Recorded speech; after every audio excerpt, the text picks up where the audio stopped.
the Starlink and trying to get that all connected. It was connected, but then I disconnected it because of the storm. And then, of course, the storm has took out all the Wi-Fi stuff. So everything has basically crashed. Everything is in, like, you know, a bad place. If it wasn't for Starlink, if it wasn't for, like, people's kind donations, we would not be streaming right now. We are only streaming on Starlink right now. This is actually the first time that we've used it since it arrived. It arrived probably about 4 or 5 days ago. I did set it up and never actually needed it. But, yeah, now I need it. And so we are having to rely on it. So... yeah, amazing. Hopefully this is going to get us through. I do expect there to be moments of lag. The storm is still around, so I do expect moments of lag. There's really not much I can do about it, and by not much I mean nothing. There is nothing I can do. I think we just have to take the moments that we're actually going to be able to talk, and the moments we are going to be here, take those as dubs. Hopefully we don't get anything too bad. Hopefully it's just, you know, the odd little thing here and there. But yeah, just so everyone's on the same page, we do have major disruptions at the moment in regards to Starlink, and the internet and everything. But we're not here to talk about that. We're here to talk about Deadline. There is some news in regards to saying hello. Hope we're doing well. Yeah, Trick Williams is going to be on the show tonight. We are expecting Trick, but so he will be competing against Ridge, but we know that Eddy Thorpe is out. Sean said the weather is really bad. I've been traveling back from Manchester after the game and the wind is crazy. Yeah, like garden furniture's gone for a trek down the garden. There's plant pots that have gone around. There's a couple of trees that have fallen down in our lane. And we are nowhere near like the red area. We're kind of in the yellow, be careful area. But Wales is getting absolutely battered. Apparently at one point there was like 100,000 people that didn't have power. Thankfully, that has not affected us. But yeah, it's been bad. It's been pretty bad. I mean, not like, you know, flipping hurricanes in America bad. But certainly like... the worst storm I can remember in a hot minute, let's put it that way. It's been a good few years since I can remember anything this bad. So, yes, if you are in the UK, stay safe, my friends. Lisa said, I hope you're doing well. There are rumours that Dominic might turn face soon. He's so hated. Do you think that he could pull off a face run now, said Lisa. I mean, like, it's not the direction I would take him. I think he can be a face in the future. I think Dominic is someone that was not limited. I mean, it's quite clear that he's been training in wrestling for a while now. You know, when your dad's Rey Mysterio, you probably grow up around, you know, opportunity to get into a ring and opportunity to get in there with your dad, who's one of the greats. So it's not that he's like, you know, rubbish or anything like this, but I think a lot of us would have agreed at the start he would have benefited by going to NXT. Oh, hello. Lights just flickered. Imagine if we've just managed to get Wi-Fi on and then the power goes. This is going to be a really interesting stream. So, yeah, anyway, look, at the start, I think that's limited compared to other people. I don't think is unfair compared to other superstars, right, that have had long careers. So he is somebody that I think deserves some praise because they put him straight onto the main roster. I doubt that was his choice, but it makes sense to put him with his dad because his dad was, you know, they were tag partners, first father-son, tag team champs. He's kind of been thrown into the deep end. He's really found his footing. I mean, whenever there's a Dominic Mysterio match, you know that it's not going to be a clean affair. You know that he's not going to go out there and school people. But equally, I don't think we sit here and go, oh, God, this is going to be awful. Like, do you know what I mean? He doesn't stink the place out. He carries his end of the bargain. But I don't know, like, with the heat that he gets, that kind of, the heat that he gets, kind of, and the cheating that he does, it has masked any limitations that he has in the ring. So if you turn face, you can't take those shortcuts, right? You need to do the impressive stuff if you're going to be face, because basically the heel should largely bump around, and then the babyface is the one that gets quite a lot of the exciting action, gets the hot comeback and everything. So, you know, you've got to be able to have a bit of something about you if you're going to be a face. I just don't look at Dominic at the moment and think it makes much sense, personally, to turn him face. I think he's going to have a very long career. I think that he's still learning. I think he skipped out on NXT, which, you know, is a negative for him.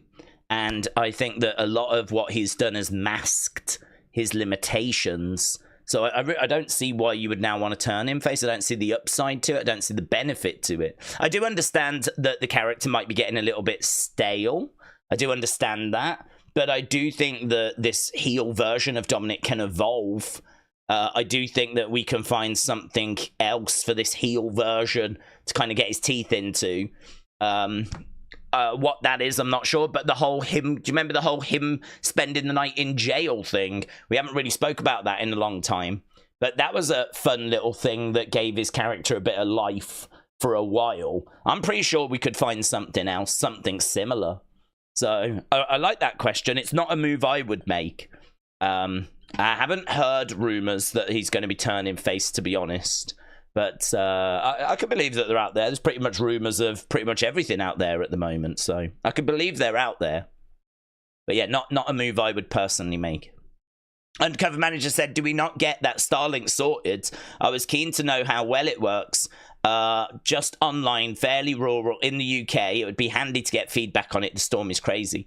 Undercover, shout out to you. We are on Starlink right now. So if it wasn't for having Starlink, this stream would not be happening. So there's a thumbs up, right? So basically, Starlink, I haven't used it much because it only arrived like 4 or 5 days ago. As soon as it arrived, I did set it up. I put it outside, got it set up, ran the test. It was getting about 100 meg download. It was getting about, I think it was like 5 or 6 meg upload, which is a little low for uploads, but streamable, right? You can work with it. I can work with it. So streamable. So yeah, it was one of those where I was quite pleased. I mean, it would be nice to have a little bit more upload speed on Starlink, but streamable. As long as it's streamable, as long as I can drop my settings and I can do something, I'll take it, right? So yeah, that was okay. But then with the storm, like it's not secure up there. I only put it out just to test it. I didn't like screw it to the wall or anything. I didn't get time to do that. So because it needs a bracket and all this kind of stuff. So I was like, well, for the storm, I'll take it in, right? I've tested it now. I'll take it down. So I took it down. And of course, the storm's hit and now all my internet's gone out. So my internet's gone out. All the Wi-Fi is down. We would not be streaming right now. So the reason why we were delayed was I was having to basically reset Starlink up. The problem is it's just outside. It's got some bricks kind of holding it in place, and the wind is still pretty bad. I mean, there's a chance that Starlink goes flying. Do you know what I mean? There's a chance it starts going down the road. Or goes off into the other fields, because the wind is, you know, it's quite bad.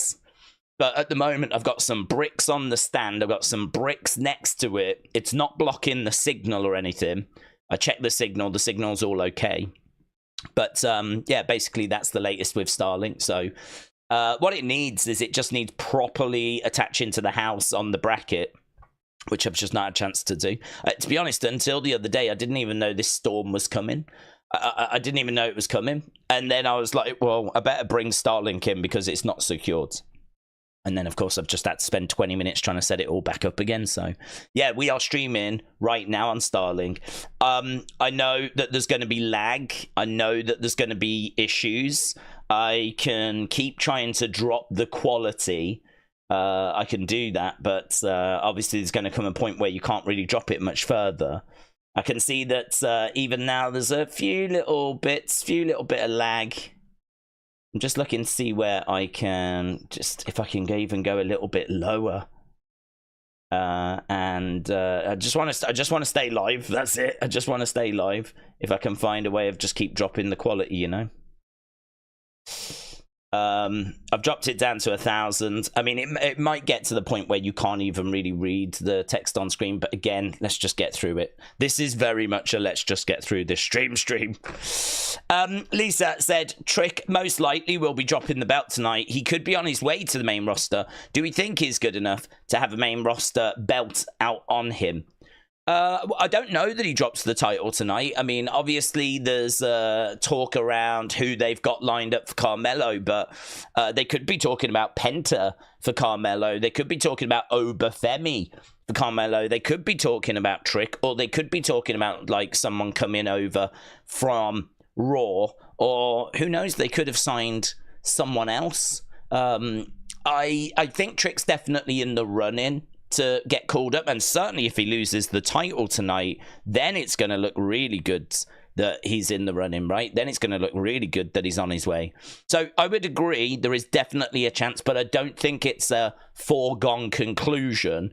In regards to Trick, is he ready for the main roster?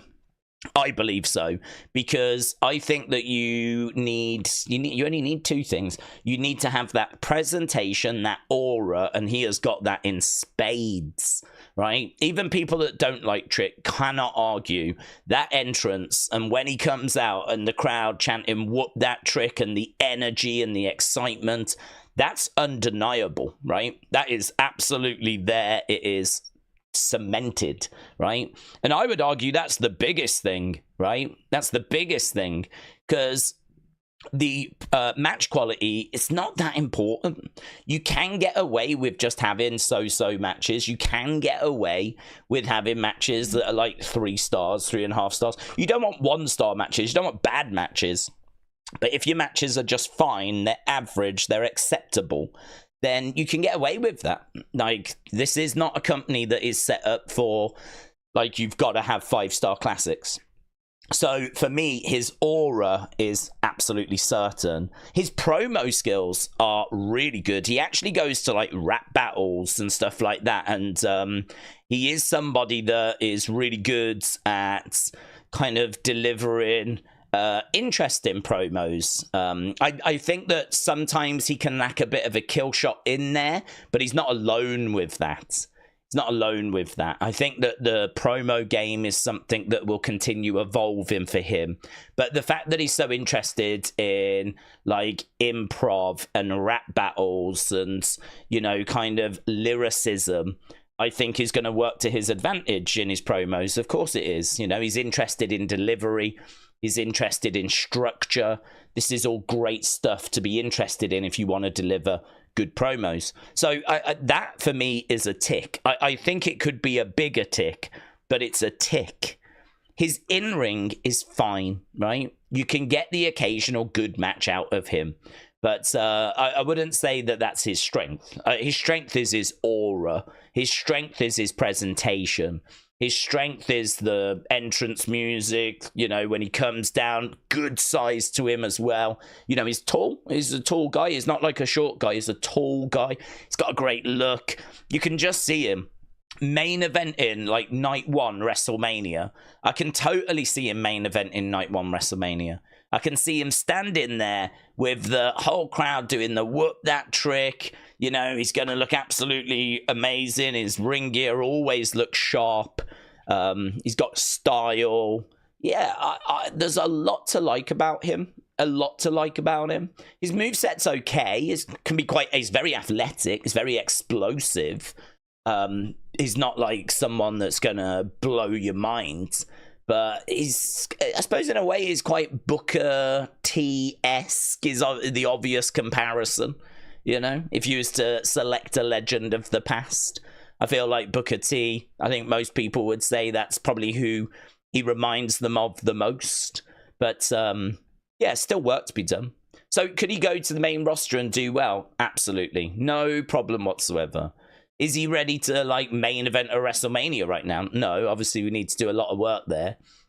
But his aura, his size is automatically going to make him stand out. And then when he has to rely on his promos and his matches, they're fine. They won't let him down. So I'm very excited about Trick Williams. I'm very, very excited about... I really think at some point he wins a world title. I think I'm going to say he will main event WrestleMania. I don't know if it's night 1 or night 2, but at some point in his career, he'll main event WrestleMania because he's got the size, which is one of the biggest barriers. You know, if you're one of the smaller guys, you've really got an obstacle you've got to overcome. If you're a taller guy, the door is already open, right? That's an obstacle you don't even need to think about or don't even need to worry about. And then your next one is, can you connect with the audience? Well, he's killed that in NXT. Can we find the right way to present you? He's killed that, right? So that box is ticked already. So if you look at him and you look at what he brings to the table, and you look at, like, he's undeniably the guy in NXT right now. Yeah, lots to be excited about with Trick. Is he the finished article? No, definitely no. Definitely no, because you can improve the promos, you can improve the matches, but the dude's in developmental. I think people forget this. The idea that you have to be the final product when you get called up is balmy. Was John Cena the final product when he got called up? Because I remember some prototype nonsense. Yeah, I remember Batista, like not being the Batista that we know now. Like, when you get called up, you're not the finished article. You've just got the right ingredients for creative to use you however they deem fit. So, good question. Brony said, Oba Femi or Hikuleo took Eddy Thorpe's spot. Hikuleo makes sense, considering that he and Ava are in the same bloodline, said Brony. Evening Daze. I said last night it's getting windy in Wales. I've spent all day fixing fences and windows at my mum's and a few neighbours. I hope tonight isn't as bad. Well, Adam, shout out to you, my friends. Yeah, it hit, and it hit hard, didn't it? I mean, I remember I was sat here during SmackDown, and I could hear the winds outside, which is quite unusual, but it was nothing that was, too bad, but it's just seemed to get worse throughout the day here. I mean, I really thought the worst of it was last night, but no, it seems like today has been the worst of it. I obviously sleep in the day, and honestly, every hour or so, I was being woke. In Wales, have had it a lot worse. Yeah, so it's not good. It's obviously very frustrating, and we're obviously going to suffer a bit of lag here and there. But if we can just find a way of powering through, then we'll power through. Yeah, but yeah, I was in that yellow zone, red zone, which I'm guessing that's where you are. Awful. I can't even begin to imagine what you've had today. So, Adam, thoughts with you, buds? Hannah said yesterday was one of the best streams with lots of fun moments. It's a big night for NXT and AEW as they go head to head. Let's hope you and Tommy have great streams if he does it, says Hannah. Hannah, shout out to you. Yeah, I was really looking forward to this show. Obviously, I know there's going to be lag. I know that there's going to be issues. So, they're really down as low as they can go. It is just going to dip in and out, but, we'll just have to get through. We'll have to find a way of powering through. Days, I could do 15 kg weighted pull-ups, said Febin, and a maximum pin weight level calf raise 200. Thoughts? That doesn't mean anything to me, Febin. Those are my thoughts. I don't know what that means. But if this is something that is brag-worthy, I am excited for you. James said, I'm back to ruin your fun. Welcome back, James. You've come back just as I'm on the verge of going away. We're obviously powering through, but we are going to keep dipping out. But I ain't going anywhere. Yeah, if we do dip out, we'll be back again. I ain't going anywhere. So, yeah, we are, 19 minutes away from the start of the countdown show. And then we'll be, I think it's an hour, is it an hour long countdown show? Then we'll go all the way through. I wanted to try and do UFC. I mean, obviously it depends how Deadline goes. If we're just going to keep crashing, then UFC, we might just be knocking that on the head. My focus for this weekend is this show. That is my this is everything I'm focused on. UFC, if it has to buy the buy, then so be it. But fingers crossed it just settles down a bit. If that settles down outside, we'll be fine. Casper said, isn't as good in on Monday. I think I heard they're only looking to have about 5 matches on Saturday night's main event, so they're not looking to have many matches. I don't want to open another window because I don't want to be asking too much of my internet, so I'm going to see. Do you know what? I don't even think I've got any service on my mobile phone. So I've got can't even search stuff. I've got no service, and I'm going to have to open another window. Saturday night main event. Let's have a look. See what matches. I can't even remember how many matches have been announced so far. Are we up to... is it 3 that we've got so far? Let's click on it. 4. We've got 4. Bailey or Chelsea versus...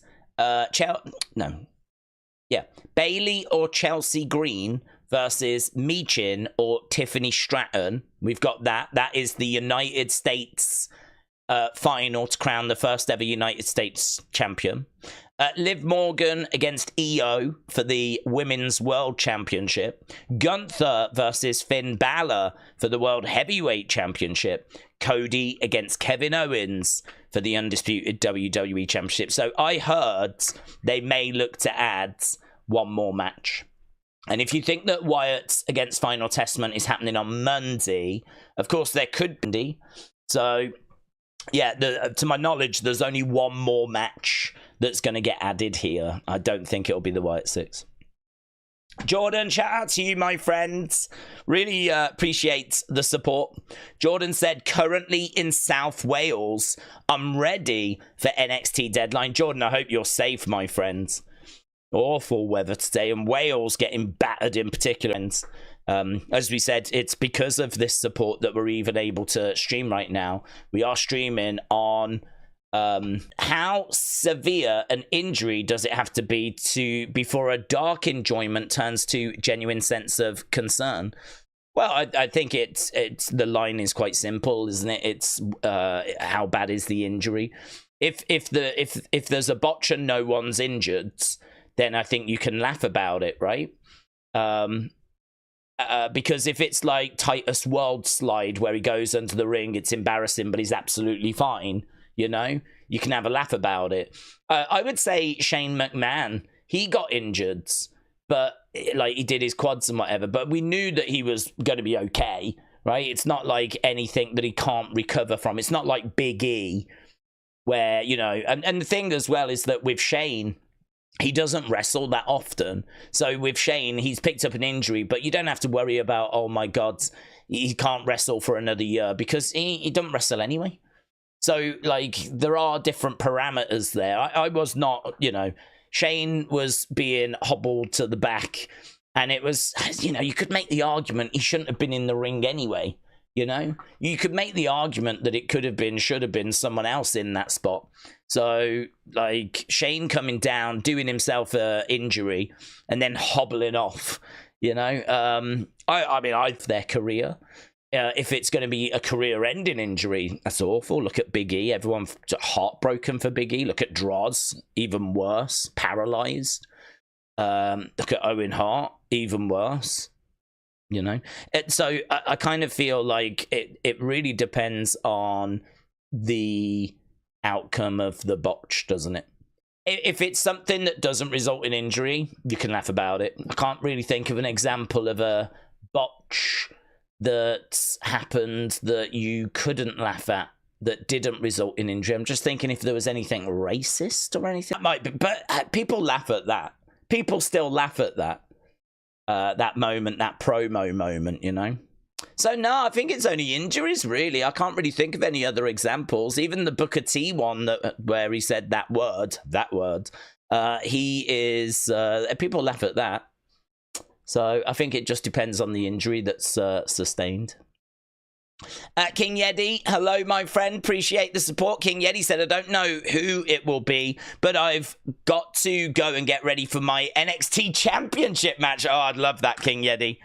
King Yeddy is going to be the one that's going to jump over and get the job done. So, brilliant. I knew it was worth fighting the elements to tune into the show tonight. King Eddy is going to be the flipping replacement for Eddy Thorpe. King Eddy, that's what they'll call you instead of King Yeddy. King Eddy.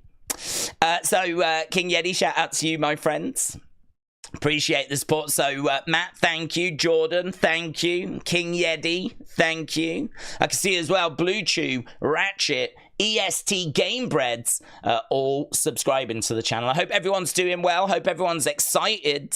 We've got 11 minutes to go. And then, of course, we will be going over to the Countdown show. At the moment, they are just showing NXT from Wednesday on the network. And as we said, the Countdown show coming up next. We already know that Eddy Thorpe is out. So he is done. We are, all joking aside, waiting to find out who that replacement's going to be. I'm guessing they won't tell us until the actual moment. I'm thinking Oba Femi comes walking out. I'm thinking Oba Femi. I'm wondering if Penta goes to the main roster, and I'm wondering if Oba Femi comes back. I do think there's opportunity to have someone new get involved. It might be a bit soon for Hikuleo, because Hikuleo, I think, only recently ended his New Japan commitments. So it might be a bit soon for him. Penta, I think there's a good chance that he goes straight to the main roster, because word on the street was they were going to have the Lucha Bros go straight to the main roster. So I'm thinking they might do the same with Penta. So I am looking at Oba Femi tonight. I am thinking he might be the one, but I've got nothing to base that on. But, yeah, obviously, excitement building. So, Jordan, shout out to you, my friend, firing in another couple of super chats, and it really is appreciated. You didn't need to do that, but obviously you've already been really, really kind, really generous. And, again, I can't thank people enough, because genuinely, without that support, we would not be here right now. Chris said, Daze community, I just finished watching Saturday night's main event. It brought me back to my childhood. That was one of the first times that my mom let me stay up late to watch something. Really good, really cool, yeah. If that was on tomorrow, I would have done that tomorrow, but unfortunately it was on today, and my focus was on this show, and rightfully so, because obviously I've had to faff around with a few bits and bobs. But yeah, I'd love to have watched that and done a watch along for that. It's a shame they didn't do it on Sunday rather than the Saturday. Kelly, hello. The wise lady said, what if the same person is attacking everyone? We've had attacks on every show. I don't think it would be the same person, because if it's a guy, why would they attack Jade Cargill? I don't think that's a good look. It's interesting to think it's a new faction. It's interesting to think we've got a faction, and actually the girl in the faction attacked Jade. The guys in the faction attacked Street Profits, attacked Jay, attacked Eddy, you know, to send a statement. I mean, could you imagine if this was the Wyatt Six coming in? That would be awesome. I don't know. I don't know why they've decided to do all these backstage attacks at the same time. This was a really interesting one. I don't know if you saw Unseen, but there was that thought. Someone did notice there was someone kind of like Sting standing up on this platform, kind of standing and like looking down. It was very interesting. It was very interesting. Someone like standing up like Batman up in the rafters. And it's not the kind of place that you would think someone would just be standing around. It's one thing to have, like, you know, people milling around, but this guy was just sort of, or this person was just sort of standing there. I don't know that that's connected, and there is a really good theory that it could have been Dexter, and it could have been, like, there's the whole theory. I've got it in my thing, actually. I've got, oh, can I get into it? Because there's no point trying to remember it. I might as well just read it. I don't want that background. That's the SmackDown background. I don't want that. I want that. And if I go into my folders, look, I've actually got a theory folder. It's going to be hard to get into this, right? Don't bother sending me theories thinking, oh, this will go into the theory. This is going to be hard because I'm really not looking to fill this theory folder. I'm really looking for this to be just real top-end theories, things that make me go, because there's loads of theories on stuff, but this is more stuff that makes you go, oh, God, yeah, I didn't really think about that. So I think this will be a bit tricky to get into this one. But I do have a couple of theories that are in here. This one from White Rabbit said, what if the person that's up there, what if that is Dexter Lumis watching as Johnny betrays his friends? Because there is the theory that Johnny was the one that attacked Street Profits so that DIY could get in the match. And then, of course, we saw during the match Johnny turn on his friends so they could become the champs. So White Rabbit was saying, what if that person, and we don't know that it is, of course there's every chance it is just some boomer that works backstage, but what if that person is Dexter Lumis, who is watching Johnny betray his friends in Motor City Machine Guns? He's still angry about the fact the Way forgot about him. We've spoke about this. Dexter's backstory is about how his family left him and ignored him and isolated him, and we never saw that, and we've got to find out about that, because that is such a big part of Dexter Lumis's backstory, and there's been no evidence. I mean, every time we saw him and Indy Hartwell, they were always like in love and everything was great. I don't even remember there being a comment about a divorce or a separation or problems or it didn't work. I'm sorry, it didn't work. Or I don't even remember a comment. The first we heard of any issue between him and Indy or him and Johnny or anything like that was when the Wyatt. So this is absolutely 100% something we have to deal with at some point. We have to look at this at some point. Now, I don't know that means now. I don't know that that's happening now, right? Because obviously they're in a feud with Final Testament and whatever. But it is interesting that, you know, maybe this character pops up now that Johnny is a heel. Maybe the character keeps popping up, and maybe eventually it turns out it was Dexter just looking at the person that Johnny has become. So still angry at the way forgot about him. Also angry at Candice and the way that she has forgot about Indy Hartwell. We can't really mention Indy Hartwell because she's like legitimately out of the company. But I think there's plenty to work with there. Again, I have to stress, I'm not saying that's correct. I'm not even saying that I necessarily believe it. But what I am saying is that I can understand the thought process behind it. Thinking that because it is a story that we need to tell at some point. So I understand where White Rabbit is coming from there. So I thought that was kind of clever. But again, I can't say that it's correct. Daze, I just tweeted you an interesting tweet from Ray Phoenix. I saw it, buds, yes. The one about, what was it? Ray said he'll have his chance to speak the truth soon. But it was something to do with... I'm going to see if I can find it. In hospitable something. Oh man, I've got so many. I get tagged in so much stuff now, which I really appreciate, but trying to find any individual tweet is just not possible. No one stays in a place where they received inhumane treatment. So there we go. So it looks like he is very sad.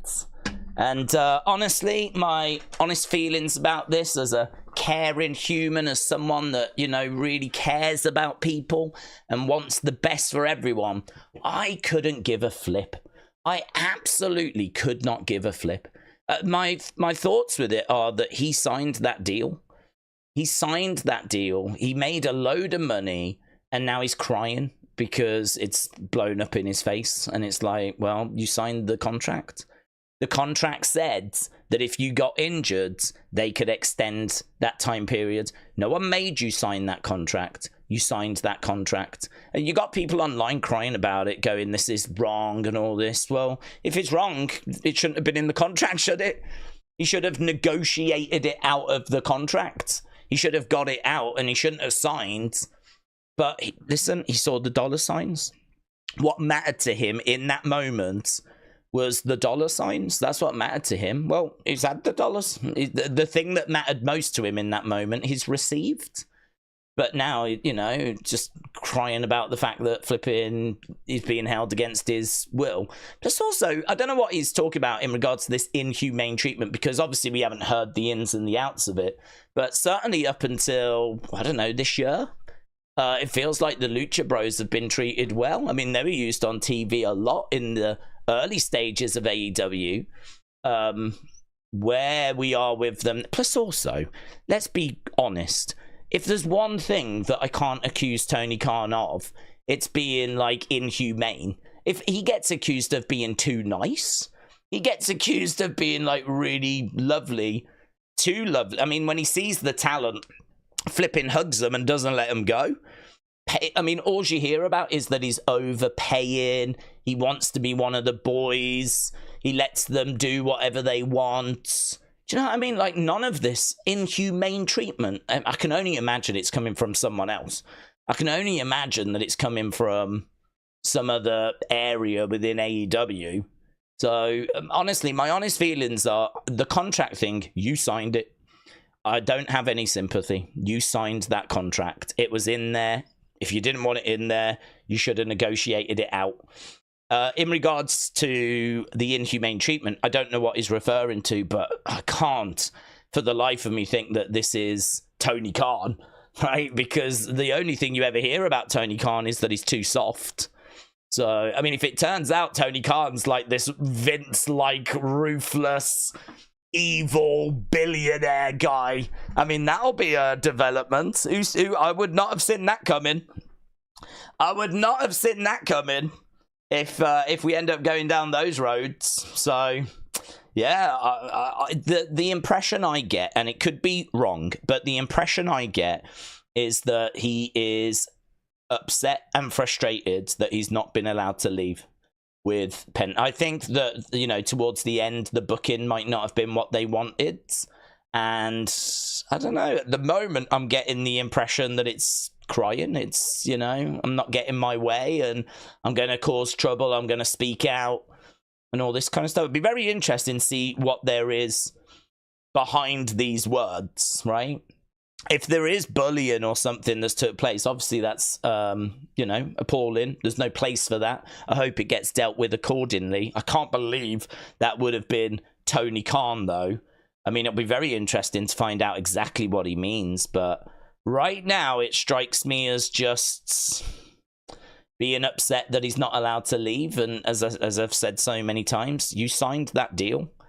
You signed that deal. It was in the contract. This was always a possibility, but you saw those dollar signs and you decided to sign the contract. Well, then you signed it, didn't you? I mean, I don't know what else there is to say. So, yeah. Are you sure Triple H isn't burying Austin Theory? Why is Theory out here losing to Luke Gallows in dart matches, says Calvin. Well, I don't think that matters. I mean, I didn't even know that happened. Dart match, who gives a flip? I mean, yeah, who cares? I mean, a dart match, I'm not, that doesn't do anything for me whatsoever. But so, I don't think he's burying Austin Theory. I mean, obviously we haven't been using Austin Theory.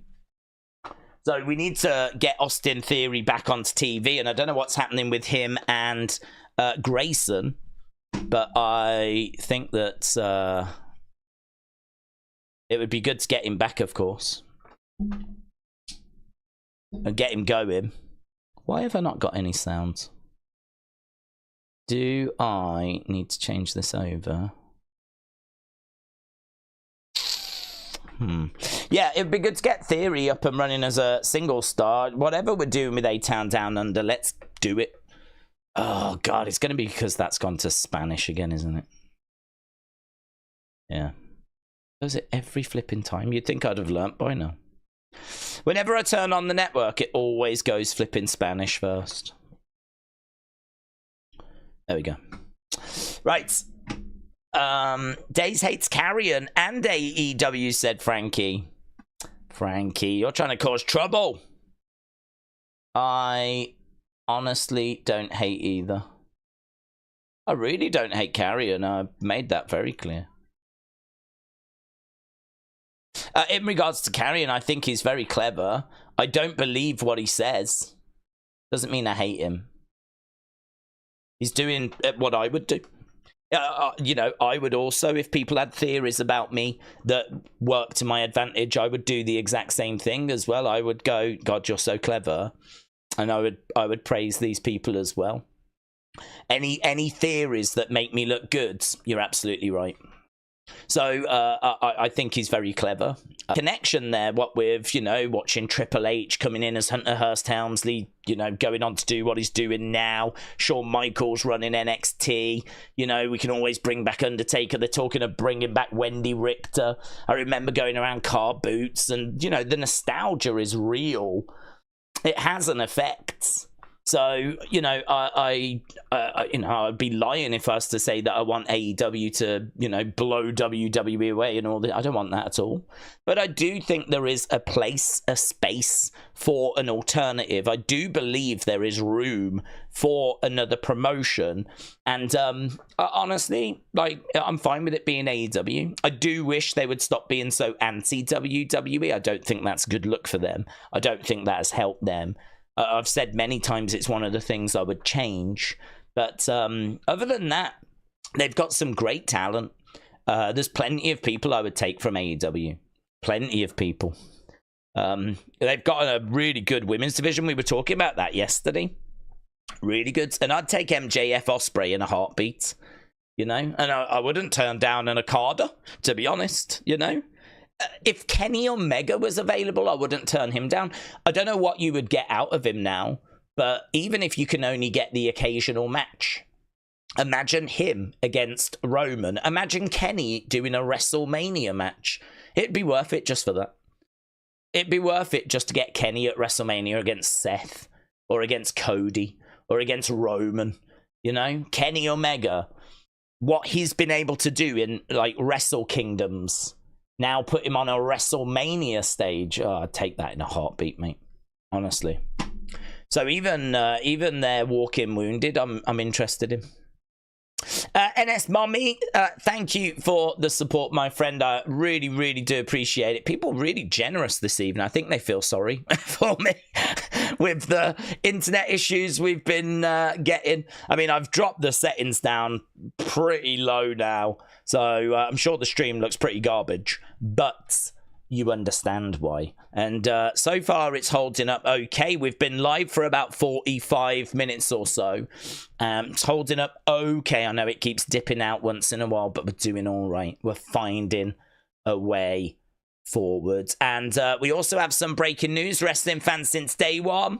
So the first match that we're getting tonight is going to be the men's Iron Survivor Challenge. It's going to open up Deadline. The women's Iron Survivor Challenge is going to close the show.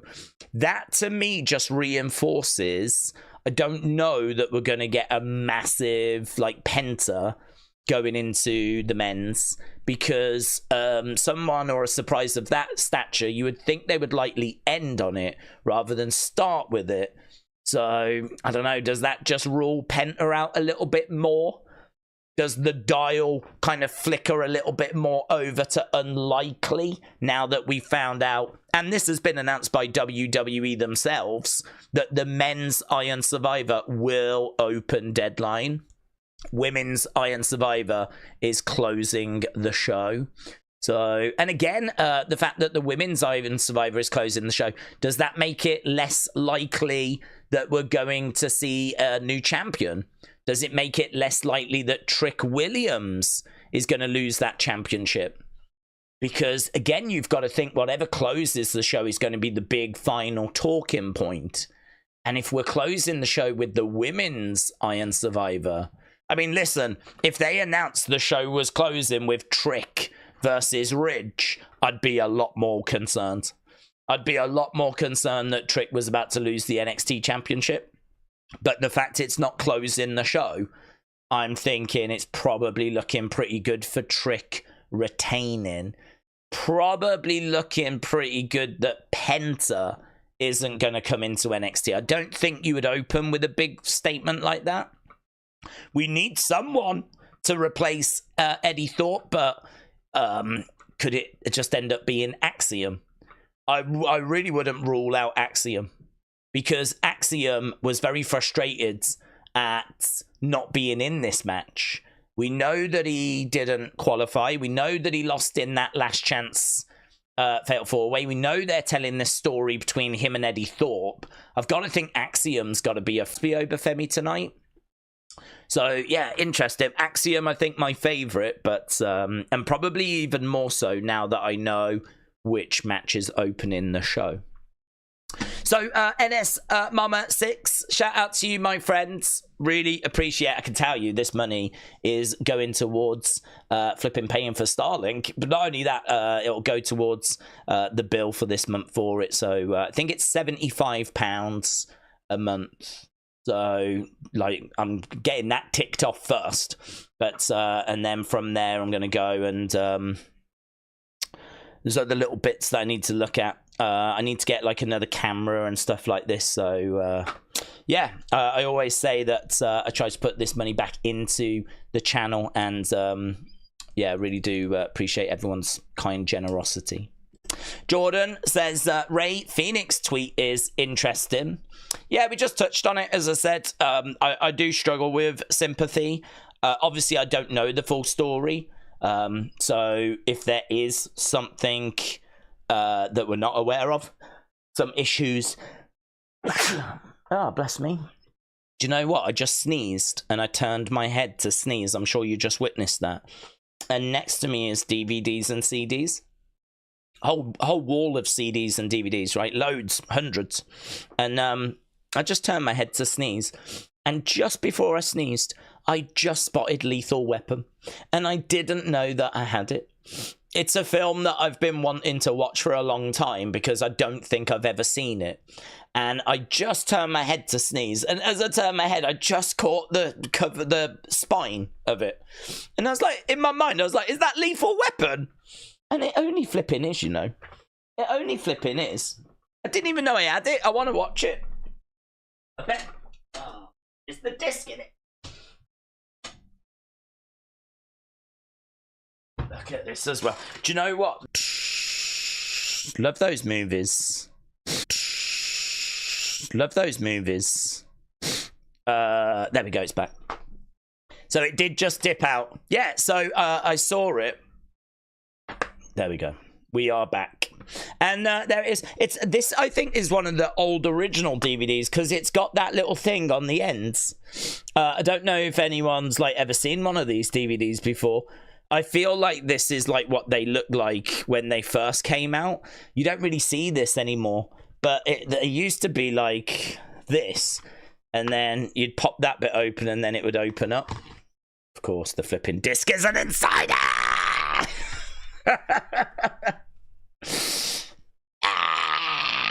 The disc is an inside.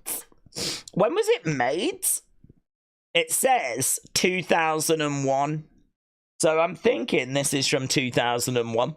It says copyright 2001. So you're talking early 2000s DVD with this little thing here. Which, honestly, you just do not see that often. But there's no flipping disc. What a boomer. What a boomer. I can't remember what we were flipping talking about. Flipping internet went down, didn't it? Again whilst I was talking and I saw it. And then I was distracted. Maybe Penta tonight, said Jordan. Maybe Penta tonight. Maybe. I mean, I think the fact that that match is going to be first probably makes it unlikely if it's only I mean, if it's a pay-per-view, then maybe that's a problem, but if no, I don't think we need to do anything big to go up against Collision. But either way, yeah, I don't know, what do they start with, what do they open with? Like, they're going to open with the men's, but do you go with a big statement and bring in Penta? Or honestly, I wouldn't be too disappointed if it turns out to be Axiom, because I'm thinking it stands a good chance of going that way. Chris Tucker said, do we think WWE will book the Lucha Bros goods? Depends what you mean by goods. I mean, the tag division has never had a great deal of love. I do think Triple H is trying to reinvigorate it. I think if you look at SmackDown, he's got 3 teams. He's got Motor City Machine Guns, Street Profits, and he's got DIY. Obviously, we can use the Bloodline as well, if needed. And, you know, there's other combinations of teams that we can use. But, yeah, you know, you've got your Pretty Deadlies and people like that. But I think he's really focused on those 3 for this story. And I think it's working in the sense of there is a story. It's led to a development and, you know, there's a bit of intrigue there. The thing is, can you keep that momentum going, chuck in some other teams and actually get your division cooking? Because tag team wrestling in WWE has not always been the priority, and that is being kind. But it does go through these periods where it is cooking. And honestly, they've brought in Motor City Machine Guns, who might feel quite cold to a lot of people. But eventually, you're going to get used to them. Eventually, you're going to know them. Eventually, you're going to have seen them enough. You know, listen, one thing about Motor City Machine Guns, not for a second do I think they're a bad team, because so many people keep shouting about, oh my God, they're my favorite team. I absolutely love these guys. I loved them when they were in Impact, right? So on, so on, so on. They must be good. I mean, they just must be, because there's so many people that appreciate them. So I don't for a second think they're a bad team. I just think they're cold. I just think that they have not been introduced to the WWE fans, and the WWE fans, as a result, don't have any reason to care about them. I mean, that's the situation. It's not that they're bad. It's that we don't know them, and we don't care for them because we don't know them. It's like putting any 2 strangers off the street into a ring and expecting people to start just randomly cheering. So that is going to take time. But I think it gets there because, you know, eventually with time, you will be used to them. So I think it'll get there eventually. Obviously, DIY have just turned heel. That got a big reaction. We know as well about Street Profits and, you know, good team. People have been looking to Montez for him going solo for quite a while. I think that the SmackDown tag division's in a good place. Over on Raw, we've just, you know, massive bombshell with the New Day turning heel. It doesn't really matter who else is around, to be honest, because the New Day turning heel has just been like a nuclear bomb that has gone off. And that is going to just reinvigorate that tag division. Obviously, we got Judgment Day as tag team champs. They don't defend those titles enough. But, yeah, babyface teams is what we need over on Raw. And I think that Lucha Bros, when Phoenix does come over, I think the tag division should hopefully, because I think it's the end of 2025, I think he's got a way to go. Hopefully they can just keep building and keep this momentum going. If it falters, if it stalls, if it collapses, then we've got a problem. But if they can, you can see some green shoots. You can see they are definitely focused on the tag divisions. There is serious work being done. And I think this is part of a project. I really think they have sat down and said, women's division is doing okay, could be better, but we're going to introduce those mid-card belts. That's going to strengthen the women's division. Men's division is fine. Tag division's in the gutter. That is, what can we do with that? And I think we're seeing that they're trying to inject some new teams, do some heel turns, and trying to breathe some new life into it. So, yeah, I think there is a real concerted effort to improve both of these areas. We do have Nathan and Axiom on screen.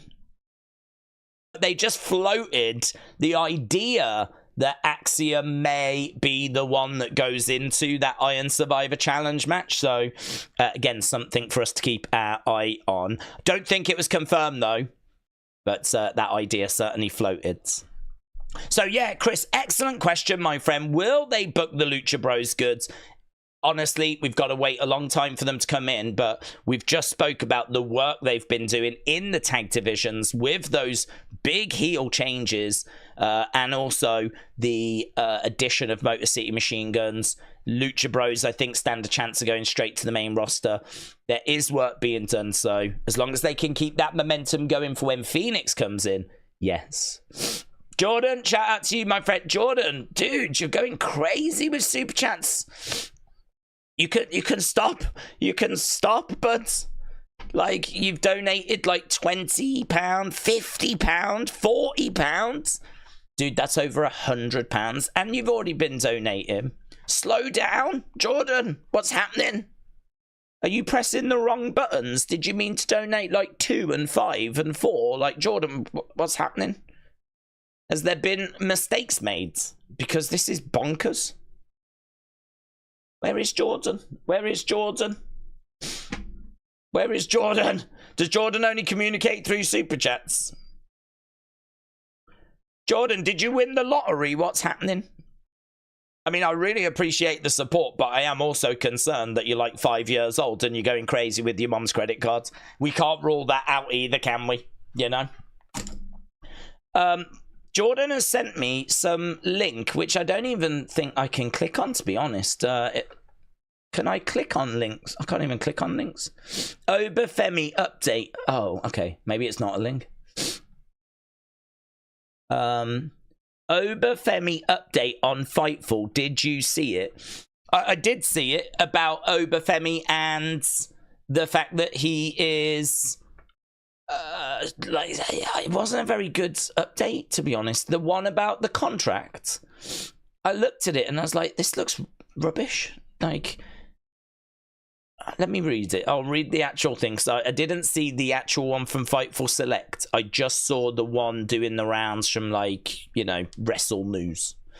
Oba Femi has not been backstage, but there is no need to worry.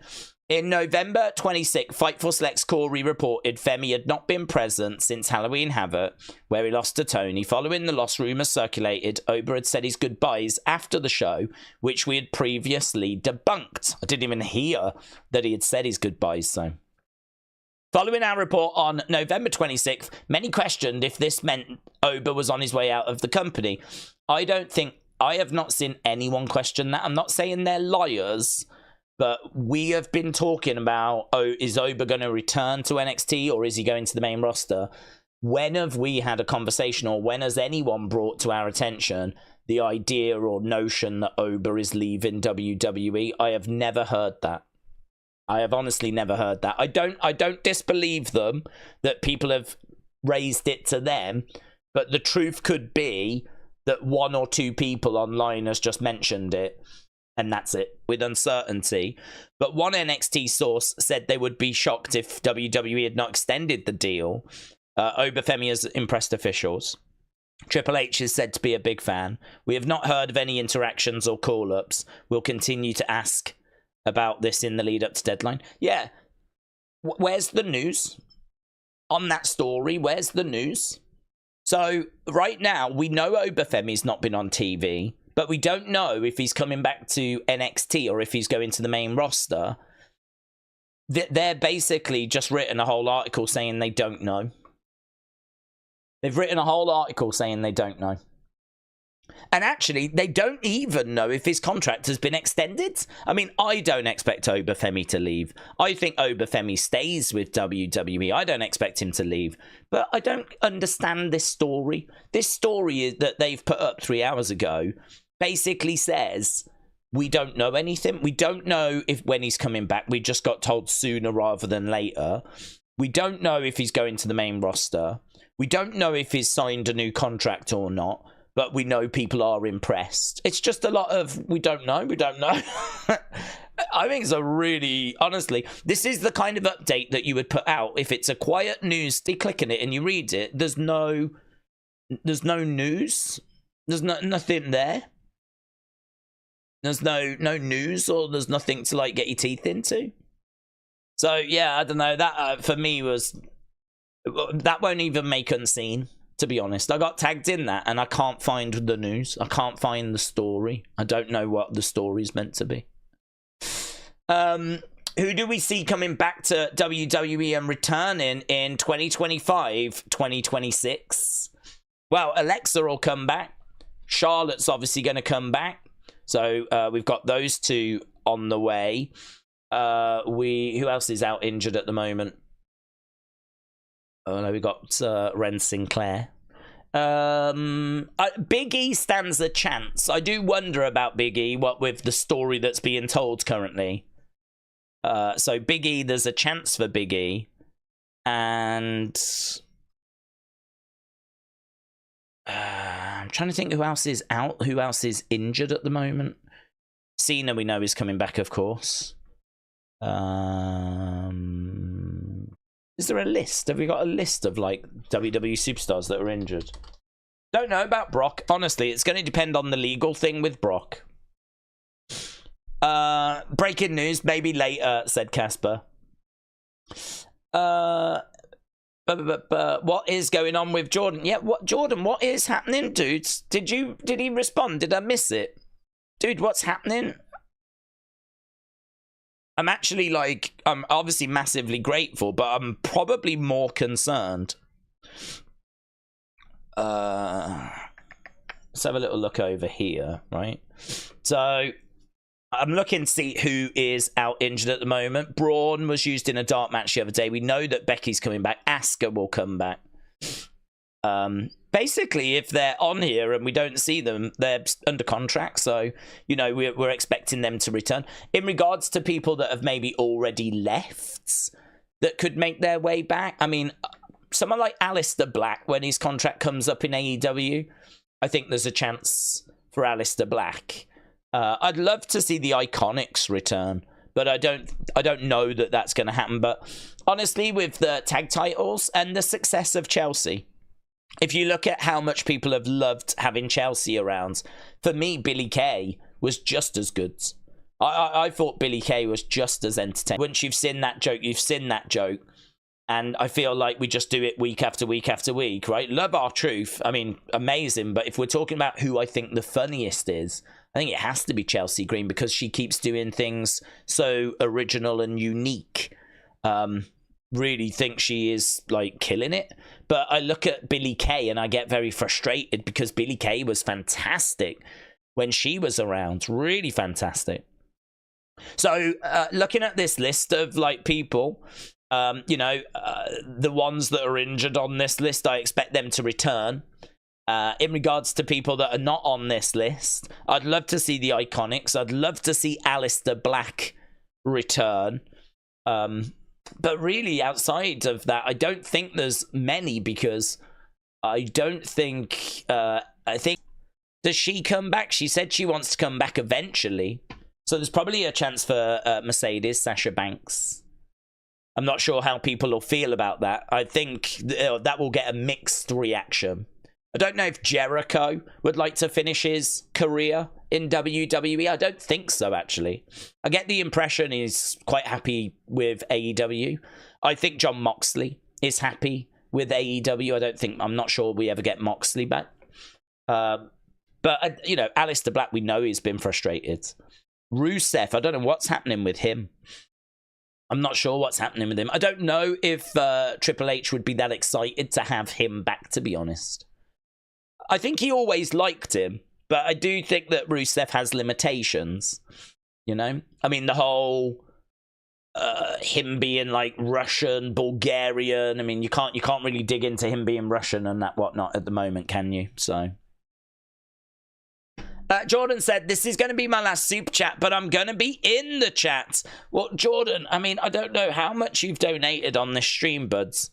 I mean, will we get World War III before GTA 6? Dudes, what? I don't know what's happened. I mean, you must have donated around about $150 odd here. Actually, no more, nearly $200. Like, have you got that money, Jordan? Is that money that you can afford to lose? Because that's a lot of money. That's a lot of money, dude. That alone pays for over 2 months of Starlink. Which, you know, again, is massively appreciated. But, like, I don't feel good about this. You know? I'm one of the rare YouTubers that does actually possess some sort of a conscience. And I don't feel great about it.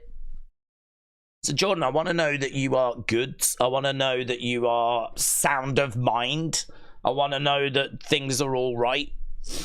I want to know. I need to know that everything's okay. Jordan, how old are you? Have you had a birthday that's reached double digits yet, Jordan? Please respond. Please respond, Jordan. Have you had a birthday? Are you still at the... What are you learning at school? Have you moved on from colours and numbers? Where, or, you know, have we actually managed to get to, like, Shakespeare yet? Jordan, have you heard of Shakespeare? Please respond. This is going to help me massively figure out what kind of situation we've got on our hands here. The weather has annoyed me. It's messed up my sleep, said Kian. It's been awful, hasn't it, mate? It's been absolutely flipping awful. Where's Jordan? Jordan sabotaged this stream. Is the Torsha situation, if that's the one we're referring to? I think we're all right on that front. I've actually been watching and following it, and you know, there does seem to be reluctance on both sides for that to really escalate. Like, no one's going gung-ho. So, yeah, obviously, we can tiptoe our way there. We can tiptoe our way to World War III, but at the moment, I'm feeling okay in regards to the situation of World War III. So I think we get GTA 6 first. But it's still not been announced when GTA 6 is coming out, is it? Still don't know. I saw the other day, it's been a year since we had the trailer. It's already been 12 months since they released the teaser trailer for it. Which is pretty crazy. That is pretty crazy. That it's been 12 months since we had the trailer. So, things aren't looking good for GTA 6. Jordan said I'm 20 years old. Jordan, if you're 20 years old, then you've made a pretty wild life choice to be dishing out like 200 odd pounds. Jordan, what did you do? Did you win on a scratch card? Eh? Did you win that? You know it's Christmas soon, buds. Like, there's gifts that need to be bought and stuff like this. You're making me feel bad. There comes a point where, like, I just don't know how you're meant to react when someone shows such generosity, and then you're just really worried about if it's, like, legit and, like... Oh, God. Honestly, sometimes streaming can be so stressful. Stressing me out, Jordan. I don't know how to cope with it, Jordan. I'm having a meltdown. Jordan, shout out to you, my friends. I mean, right now, you are the talk of the days. He made it on Days Coin, said Wrestle with Andy. And I did release that the other day, but as I joked, I said I've already rug pulled it, so no one's going to lose any money. I'm not going to be like that Hook Tour girl. She, oh God, did you see the video of her? Coffeezilla, right, went onto one of the kind of spaces that they hosted, went on and actually was talking about the coin, and she's out of her depth, right? I think we all know she is not the mastermind behind the coin, right? I don't think anyone's under that impression. So she is basically, they've just used her face and her name and all of that, but the people that are running it, it's not her. And so, like, it's all gone wrong. She doesn't know the situation. She doesn't know, like, what's happening. And she was there, and all of a sudden, she just turned around. She was the host of this Spaces on X. Coffeezilla's talking. The people on the team are talking. And she went, right, guys, really tired now. Just going to let you know I'm off to bed. See you later. And she went. but she was the host. So I think she shut the whole thing down. There's people that have lost their life savings. And she's like, right, guys, I'm really tired. I'm really sleepy. So I'm going to go to bed right now. But I'll see you in the morning.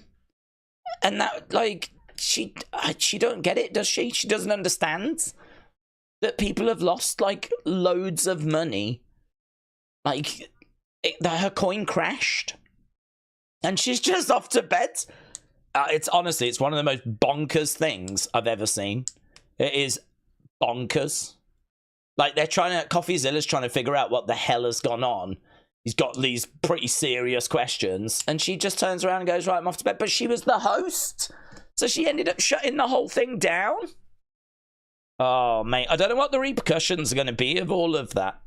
I mean, I didn't have any problem with her, you know. She's just someone that got, you know, lucky, gave her right place, right time, gave a funny answer, and she's made some money off it. I certainly don't begrudge her that whatsoever, you know. When life gives you an opportunity and a chance like that, if you can take it as well as what she did, then, well, I'm pleased for you, and, like, you deserve to get something back for that, you know, because life gave you an opportunity and you took it. Lots of people would not even have stopped and spoke to him.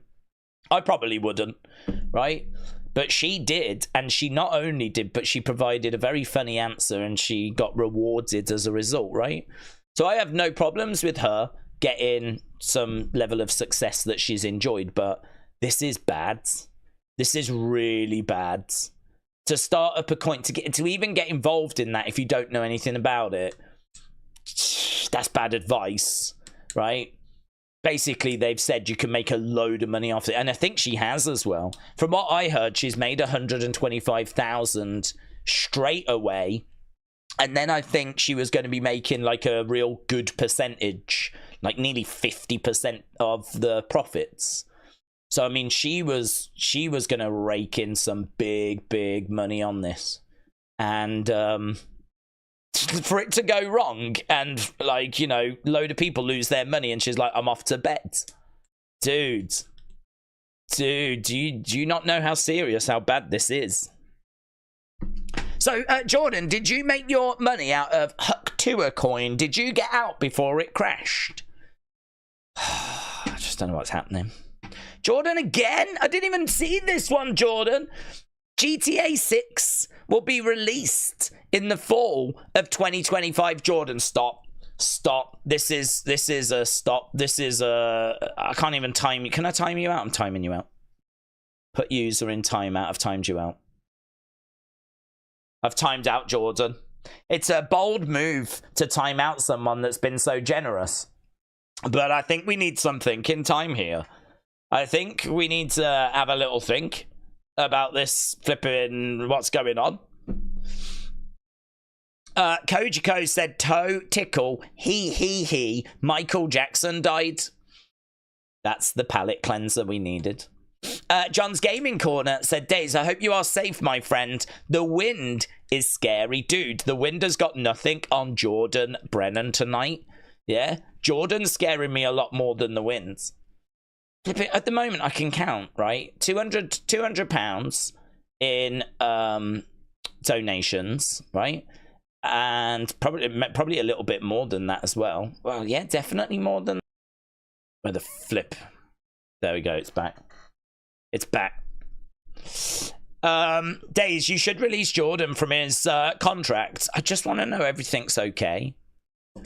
Jordan, if you are watching this, it's massively appreciated. I hope the message is not getting confused. I hope that I'm not lagging and you're missing things that I'm saying. It's massively appreciated. But there is some genuine concern that you're drunk. Or something's happening. Like you're being held against your will. Like something's gone wrong. Because you seem to have lost your mind this evening. I don't know what's happened. We're all very worried. I would say please respond, but I did just time you out for 10 minutes. Only so that you could go away and think about what's going on. Is Jordan a regular on these streams? It's not a name I recognise, said Adam. Yeah, we see Jordan a lot. It's a name I recognise. See Jordan a lot. Wrestle with Andy said Daze is going to rug the stream. His plan was to establish trust over 8 years, then leave after the donations came in. That is it. You've rumbled me, Wrestle with Andy. You've absolutely rumbled me. Rumours of Scott D'Amore coming into WWE, likely NXT. I would use him as a talent, also as a manager for a new incoming Josh Alexander, said Undercover Manager, and then get a tag team, add Ethan Page, and you've got Team Canada 2.0. Hannah said, Daze, what if Bastion Booger is the mystery man? Imagine taking a splash from him. I don't even know if he's still with us, to be honest. Is Bastion Booger still with us? There's probably a chance that he has passed. He did. Michael Shaw. Passed away in 2010, aged 53. So he was also Friar Ferguson. Norman the Lunatic as well. And I believe he was Norman the Lunatic before he came into WWE. And I can't remember if he was Bastion Booger first or Friar Ferguson first. But, yeah, no longer with us.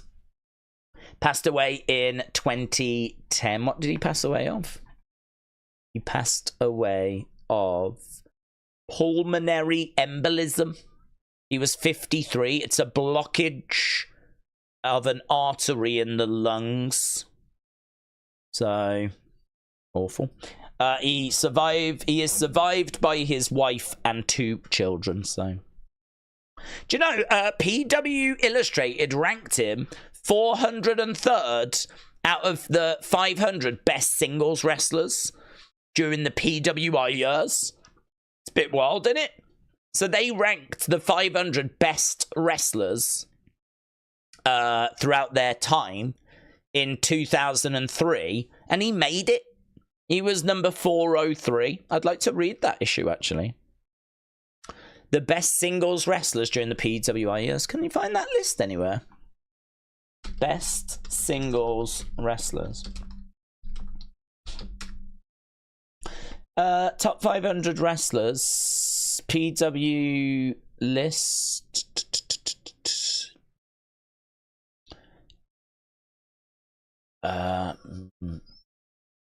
Can't find the list. Don't really understand. I'm on Reddit and there's just a load of pictures of wrestlers, but there's not the list. That would be interesting to... Oh, is this the list? Ah, is this the list? Is this the list? 40... What was he? 40... I've got a list here, look. So this is the top 500 wrestlers of the PWI years. So I think 2003. They've got Hogan at number 1. I would have said it would be Ric Flair, but they had Hogan at 1, Andre at 3. So their top 10: Shawn Michaels, Macho Man, Harley Race, Bob Backlund, Misawa, Inoki, Bret Hart, Andre the Giant, Ric Flair, Hulk Hogan. I don't know how they're ranking that, though. I don't know what the criteria is, because it must be, I don't know, popularity? Popularity? How do you have Hogan at 1? It must be popularity. It certainly can't be in-ring skill. So I'm guessing it must be popularity. Very interesting, this list, though. Bit old school. This post went up in 2008. Blimey now. This post is flipping old. Went up, and it went up at 2:08 p.m. if anyone's interested. 2:08 p.m. But it went up on July 22nd, 2008. And, yeah, we've got the PWI list there. It's interesting, isn't it? I'd like to have a good read of that, actually. Well, Bastion Booger was on that list. Right, did I just see that we had a very kind donation there from King Eddy?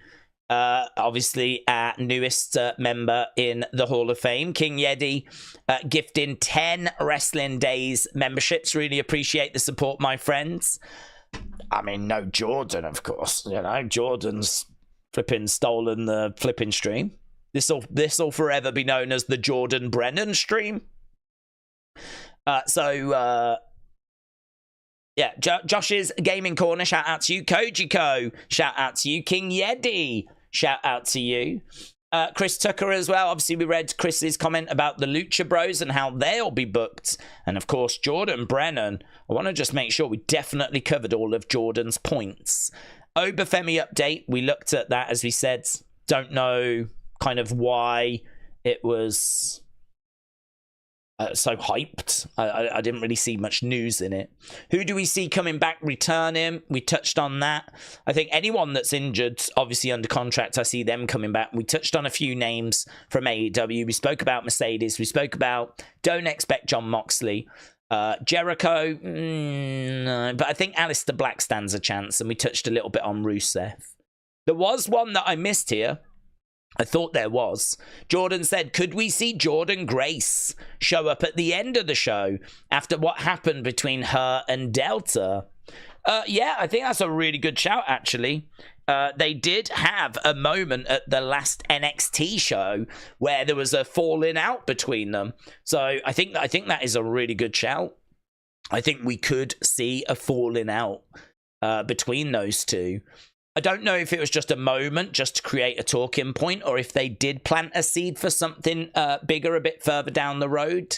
But I could totally see them doing that match. And we know they've got that relationship with TNA. I mean, actually, the replacements could also be a TNA star. I saw earlier someone mention, I forget who it was, but I did see before the stream started someone saying, I hope the person that replaces Eddie Thorpe will be Joe Hendry. And I thought that was interesting, because it could be, couldn't it?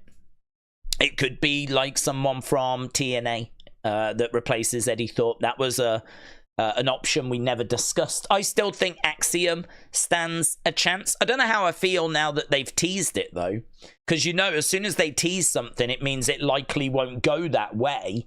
So I don't know how I feel about that now. But yeah, lots of options. I mean, it's very exciting. We got 9 minutes to go. The countdown show, just lots of interviews, lots of previews, you know, stuff like that. The NXT countdown shows are not the most exciting things in the world. But, yeah, we'll be going over to Deadline soon. In fact, we got Sol Ruca being interviewed right now. We know that the women's match is going to close the show. So could we see someone like Jordynne Grace come out and close the show in an exciting manner? Maybe. And I do think when her contract is up, she will go to WWE. Daze, who do we see coming back? We answered that one. Maybe Penta tonight. Don't know. There's definitely a chance, but there's just as much of a chance that he will be going straight to the main roster. It's not what I would do, but they did it with Motor City Machine Guns, and there was rumors that they were going to do it with the Lucha Bros as well. So there's probably a good chance that they go straight, use him straight to the main roster. So, yeah, we are up to speed with all of those. Has Jordan come back yet? It must have been 10 minutes. Sonny, shout out to you. Elizabeth said, did you get a Christmas gift? You will get a Christmas gift from me on December 20th. Well, thank you, my friend, but I don't need any Christmas gifts. I am honestly good. I feel like I've had everything. I feel like I have everything I need in regards to, well, flipping Starlink. That's all I need right now. I might need some new... Do you know what? That is something I'm going to buy. I am so tired of these headphones and this cable. It constantly gets caught underneath the wheels of this chair. You can get, like, wireless versions of these, and I'm going to buy them because I'm so fed up of constantly getting tangled up with this flipping cable. So that is something I'm going to get. Yes, shout out to you, my friends. Kader said, what about Keith Lee coming back? Triple H loves him, says Kader. I don't know. I mean, he's a big guy, and, you know, maybe you can find better creative for him. But I don't know. What age are we looking at for Keith Lee? Keith Lee was born in 84, so I mean he's already 40.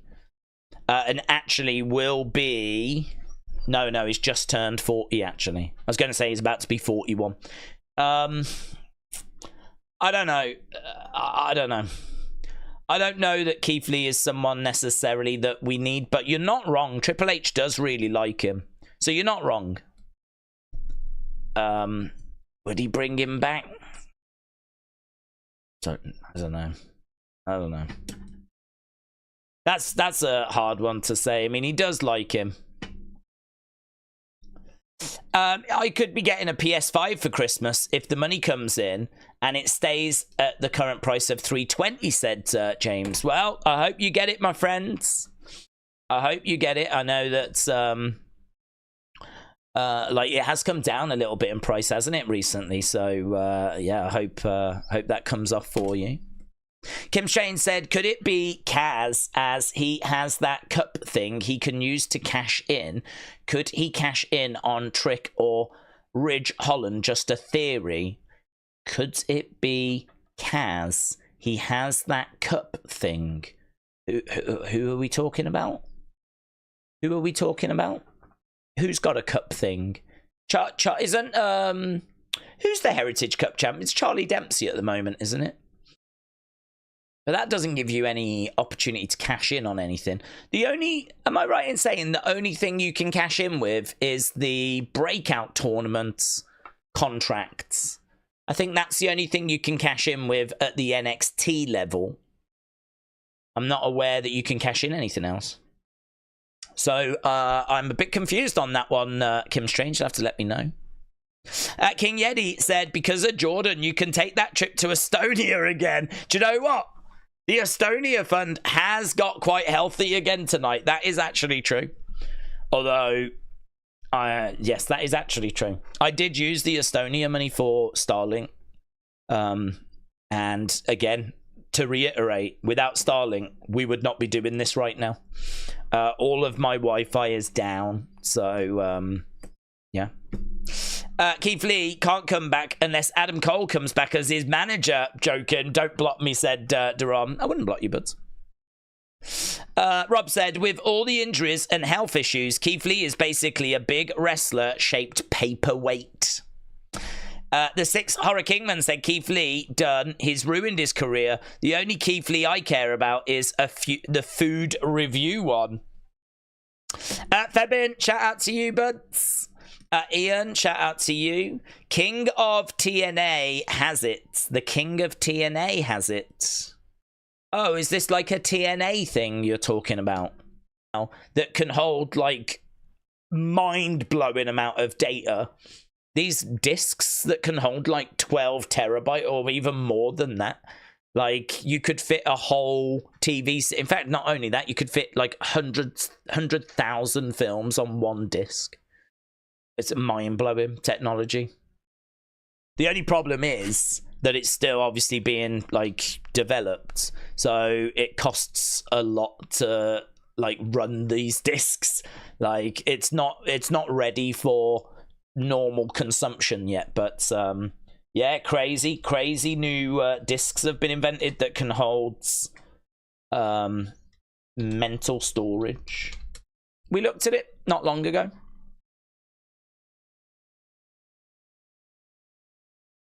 Oh, news coming in. Replacement found. Yeah, who is it?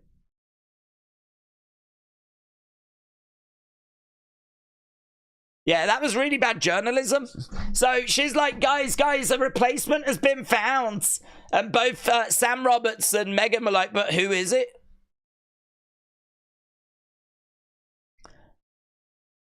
Right, 2 minutes to go.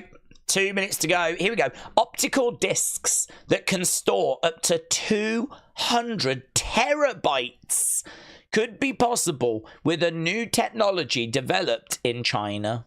Chinese engineers develop a 200 terabyte disc. That is insane. insane. Who's going to be in the match? We're about to find out. Where's Jordan? Where's Jordan gone anyway? Oh, he's back. Gifting 10. Oh my God, he's been drinking. He's been drinking. He's probably on drugs as well. If this turns out to be meth, it'll be a real dark day for this community.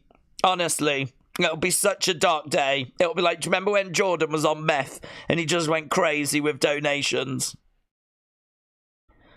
Oh, God. Jordan gifting 10 Wrestling Daze members. And I timed him out as well. I timed him out so that he could think about things.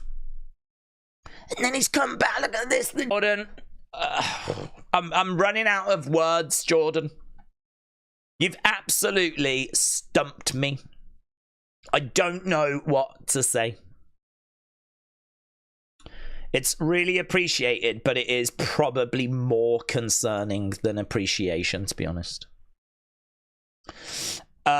Jordan, relax. Daze already said, stop, said Brony. Well, I'm glad some people are receiving the messages. Here we go. Deadline starting up. Daze, get Jordan a girlfriend. Yeah. Jordan, do you want a girlfriend? We can find one for you. Chances are, though, any females we've got in the chat, as we said, are just guys pretending. So it might not be an actual woman, but it, you know, if you're happy to settle with a guy that goes online pretending to be a woman behind a fake profile, I can sort that for you. I feel like that is a service I can provide. Here we go then, Bats gets underway, and we're going to find out who replaced Eddy Thorpe. Who replaced Eddy Thorpe? Sonny said, James and I were talking about Monica. Have you been in contact with her? She just straight up disappeared. I haven't been in contact with her, but she did return a couple of years ago, and I was able to have a couple of messages with her. She did say that, like, her situation had changed, and I think she was, like, caring for her mother, if I remember correctly, and there was, like, you know how life is. Life is ever evolving, ever changing, and sadly her situation changed. So she said she wasn't able to kind of commit the same amount of time to wrestling as she could in the past. And I was like, I totally understand that. And I wished her all the best. And I said, you know, you can always pop in. Man, she so deserves to go into a Hall of Fame, doesn't she? She definitely deserves to go in as well. But, yeah. Jordan's on meth? Oh, my God! Like that, and she'll be like, oh, nothing's changed. She'll be like, oh my God, it's the same community that I left. Coach Co said, Sisson, don't since Finley donates seminarians, Sisson, Suzanne, Cincinnati. Well, I don't know why I have to put up with this. I've got people like Jordan that are putting in, like, you know, really kind donations, and comments make sense. Why do I have to put up with Coach Co? Why do I have to try and stumble my way through this flipping comment? Eh? Once YouTube take their 50% and the British government take their 20%, I only get left with 30%. So I'm gonna get spoiled. Coach Co, I'm gonna try and read it, but honestly, I'm just finding I'm struggling to care. I've been spoiled. Sisson, don't since Finley donate seminarians. Sisson, Suzanne, Cincinnati, January population, Cincinnati straw pianist, Cincinnati radiance that VSR. Thanks for the support, Coach Co. Really appreciate it, buds. I will see $2 out of that. $2. YouTube will take $2.50. That'll leave me with $2.50. UK government takes 20%.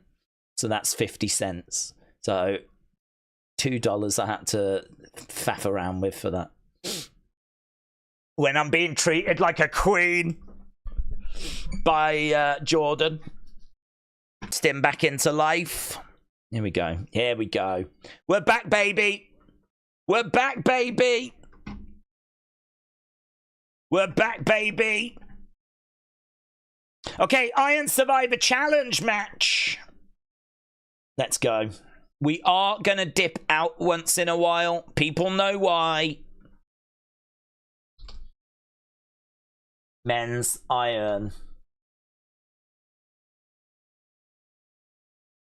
Survivor. Okay. Loads of rules on this. If you don't know the rules, just pick them up as you're going along. There's a box, and there's boomers, and there's people that come out, and penalties, and every week count the pinfalls, and if it's a Thursday, then the rules are reversed. No, I don't flipping know. This boy is bouncy! The bouncy boy, making his way out. Let's go. Who's your pick for the Iron Survivor? Tricks champion. I mean, Javon would be sick. I don't think it'll be Ethan because he's been champ recently, so I don't think it'll be Ethan. I am very interested in who's about to be brought in. Oh, hello. What's that? There's a new sponsor in the ring. This boy is bouncy.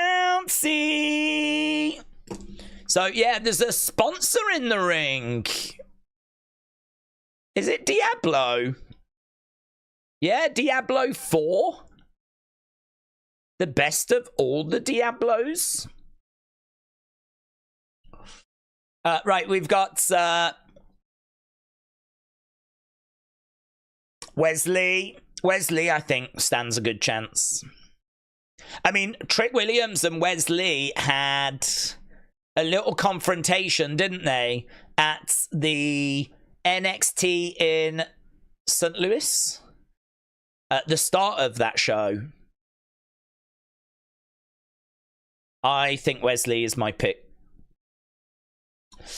Go on, Javon, said Toby. The women's Iron Survivor is a major toss-up between Giulia, Stephanie, and Zaria.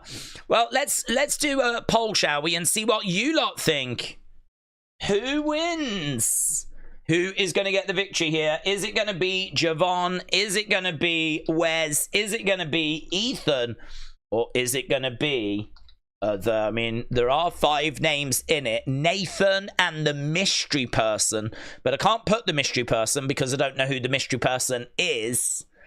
I wonder if I should wait for the mystery person to come out. I'll wait. I don't think it'll be Ethan because Ethan has just faced. Here we go. So the bell has sounded. We are underway with the first 2 competitors. I don't know why we don't have everyone just start the match. I don't quite get that aspect. Because it's about the number of pinfalls that you can get. Or falls you can get. And I don't get why we don't just have everyone in there from the start. But continuing to have an awful day, Edwards. As our stream keeps dipping out. So I am struggling with that at the moment. Looks like it is back though. Knee coming into the midsection. Days WWE and NXT currently is like one massive game of guess who. It really is, you're right. You're absolutely right. Kick coming in there by Ethan. The last element is a disadvantage as he's got to hurry to get pins, but is the most fresh, says Ryan. Brony thinks it's Oba Femi. Maka said, what about the women's match? Who have we got there? I think it'll be Stephanie. Because we haven't had Stephanie against Roxanne one-on-one. I don't think it would be Cora because that would be heel against heel. We've done Giulia. We could have Zaria, but it is true. She might be going into a program with Jordan. So Stephanie would be my pick and Wes would be my pick. Daze, how would we react if the mystery person was Tommy under a mask? I would be thrilled, because then he would probably be able to make friends with some of the wrestlers, and then that would be kind of fun for the wrestling escape pods. I don't want guests. I'm not looking for guests, but if the opportunity is there, then I'll take it to have some NXT stars on, you know? So that would be great, but I've got to file it under probably not going to happen. Toby said, I love you, Solo. Duran said the mystery guy is going to be none other than Ricky. Rhea Bloody Ripley said it's going to be Zilla. Shots coming in by Wes. And again, boom.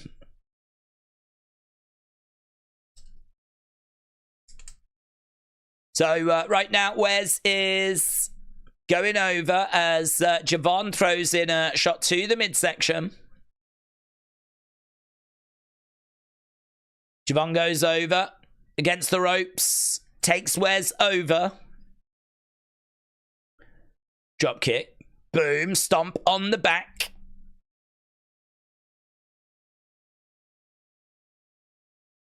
Kick coming in, and Javon rolls out the ring. Going back against the ropes. Through the ropes goes Wes. And Javon goes down. So Wes in control in the early stages. We have got the countdown. I think we should have another person entering. I think the 5-minute mark. Oh, Wes tries to go up. He slightly slips. And flips over on top of Javon. Daze, right now, if you was a betting man, would you put your money on the first Raw on Netflix to be the greatest Raw of all time? And are we worried that SmackDown won't get as much effort next year? I think SmackDown will get the same effort. I just don't know that it will have the same star power. I think it could be one of those situations where we actually have people that we have to build. You know, it actually could be a great land of opportunity, which SmackDown has been before. You know, historically, we've seen quite a few time periods where Raw has had the stars and SmackDown has had, you know, the people that have needed building. And it has not hurt SmackDown whenever that has happened. It's actually been quite exciting because it gives this talent room to breathe. He tried for a cutter there. He ends up hitting a stunner. He goes against the ropes. So he went for a springboard stunner. Oh, sloppy. So Wes does get a fall on Javon. Javon now has to go inside the penalty box. But that was a bit sloppy. The way that came off was a bit sloppy. Here comes Nathan Frazer. Nathan Frazer running down to the ring. Going like 1,000,000 miles an hour. Colliding into Wes. Big chop coming in there by Nathan Frazer. He's going over against the ropes. Duck underneath by Nathan. Oh, really quick. Boom. Yeah, Nathan Frazer as a solo star. Serious. Serious. Nathan Frazer as a solo star. 1, 2. Oh, shoulder up there by Wes. It's the speed that he operates at. The intensity that he operates at. He is so handcuffed and watered down being in that tag division. But they are going to unleash him and he is going to go, man. We talk a lot. Normally, Big Time Baxter comes in and talks a lot about having concerns with the men's side. But when you look at like someone like Nathan Frazer, who is a sleeping giant, in my mind, I mean, ever since Dave Meltzer compared him to Will Ospreay, this was like a month or so ago, I've all the way through to the outsides, and we are underway as we have got all 3 guys in there. I'm still waiting for whoever this Toby. Oh, slam down. Javon. Oh, slam down. Javon. 1, 2. Shoulder up. Shoulder up. Javon looking for a pin there. but only finding a 2. Javon going to the outsides. Here we go. We've got Javon climbing up top. And open palm strike there by Wes. Wes going up. You've got Javon in the corner. Again, forearm strike. And another one. Chop coming back as Javon goes to the outsides. Here we got Nathan going up. Nathan up top looking for a superplex. No, he gets pushed off. Lovely backflip. Javon jumps over Nathan. Lands on his feet. Sling blade there by Nathan. Going for the cover. 1, 2. Shoulder up by Javon. So far, if you're joining us, Wesley is in the lead with 1 fall. So far, we've had Javon. We've had Nathan. We've had Wes. I think it should be Ethan next. I think whoever the surprise is, they'll bring them out last, of course. Over the top goes Nathan, rolling up Javon. 2. No joy. Goes for a kick. Roll up 1, 2. Kicks out. On his feet, going over against the ropes. Clothesline to the outsides. Picks him up. He's going to go for a power bomb. Oh, over against the ring. So we are underway.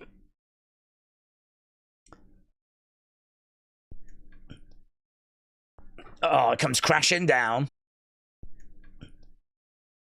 Oh, it comes crashing down.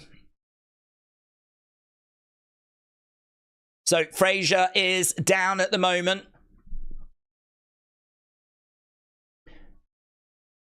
We've got NXT chants. As all 3 guys are down on the outside. 20 seconds to go.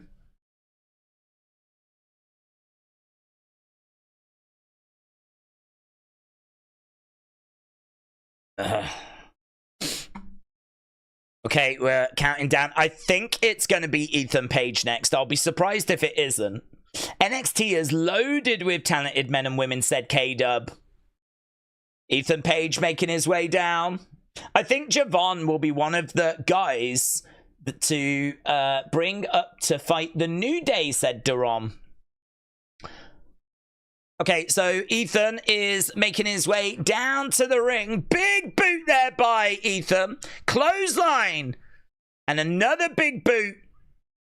So the countdown is now on.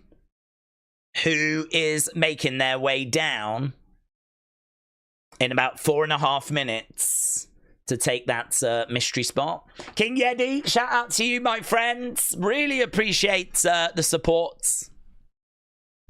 King Eddy, and there we go, people snapping up those memberships.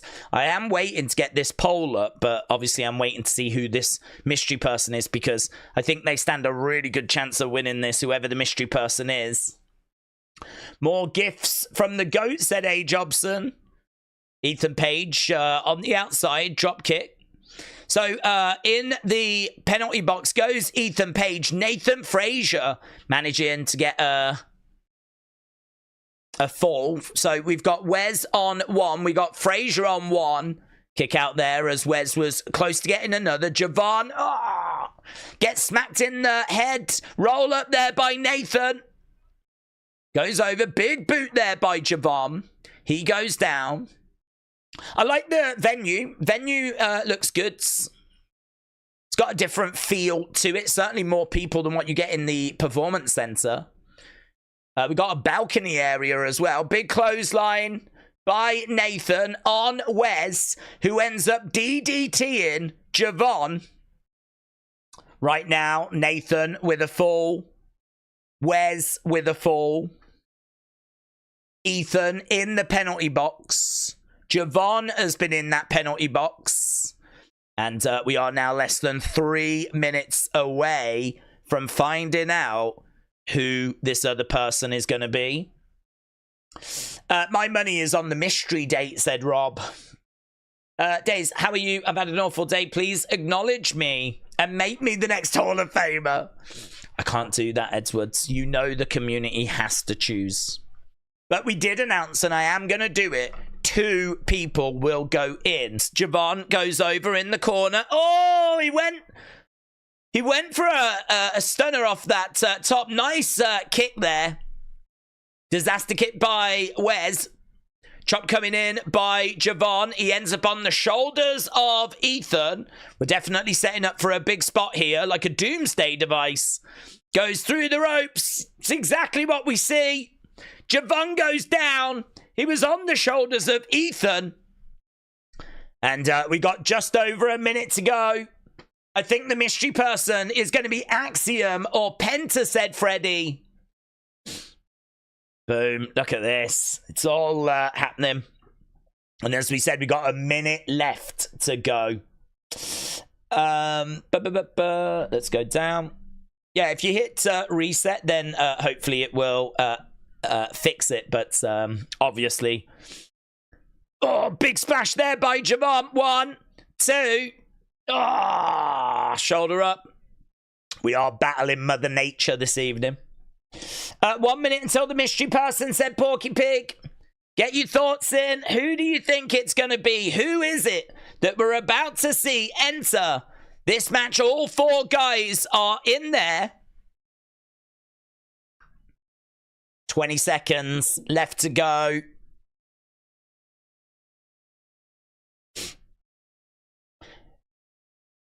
Oh, they all kick each other at the same time, and all of the guys go down. Here we go. They're counting down. Who is the mystery person? All 4 guys in the ring are down. And the music hits. There's a green light. Does that mean it's Oba Femi? Is it Oba? Yeah, it sounds like Oba's music. But we're not actually cutting over to the entranceway.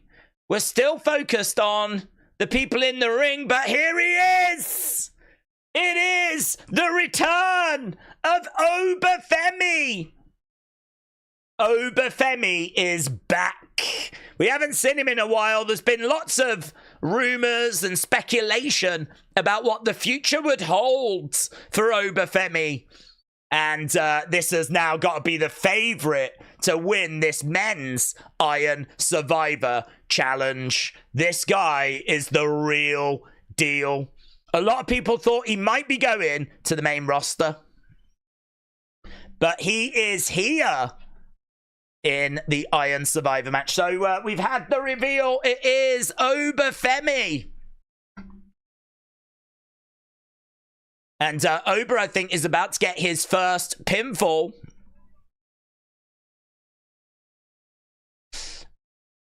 Oba has picked up a fall already. Oba is back and it's over. He is the winner. Oba Femi.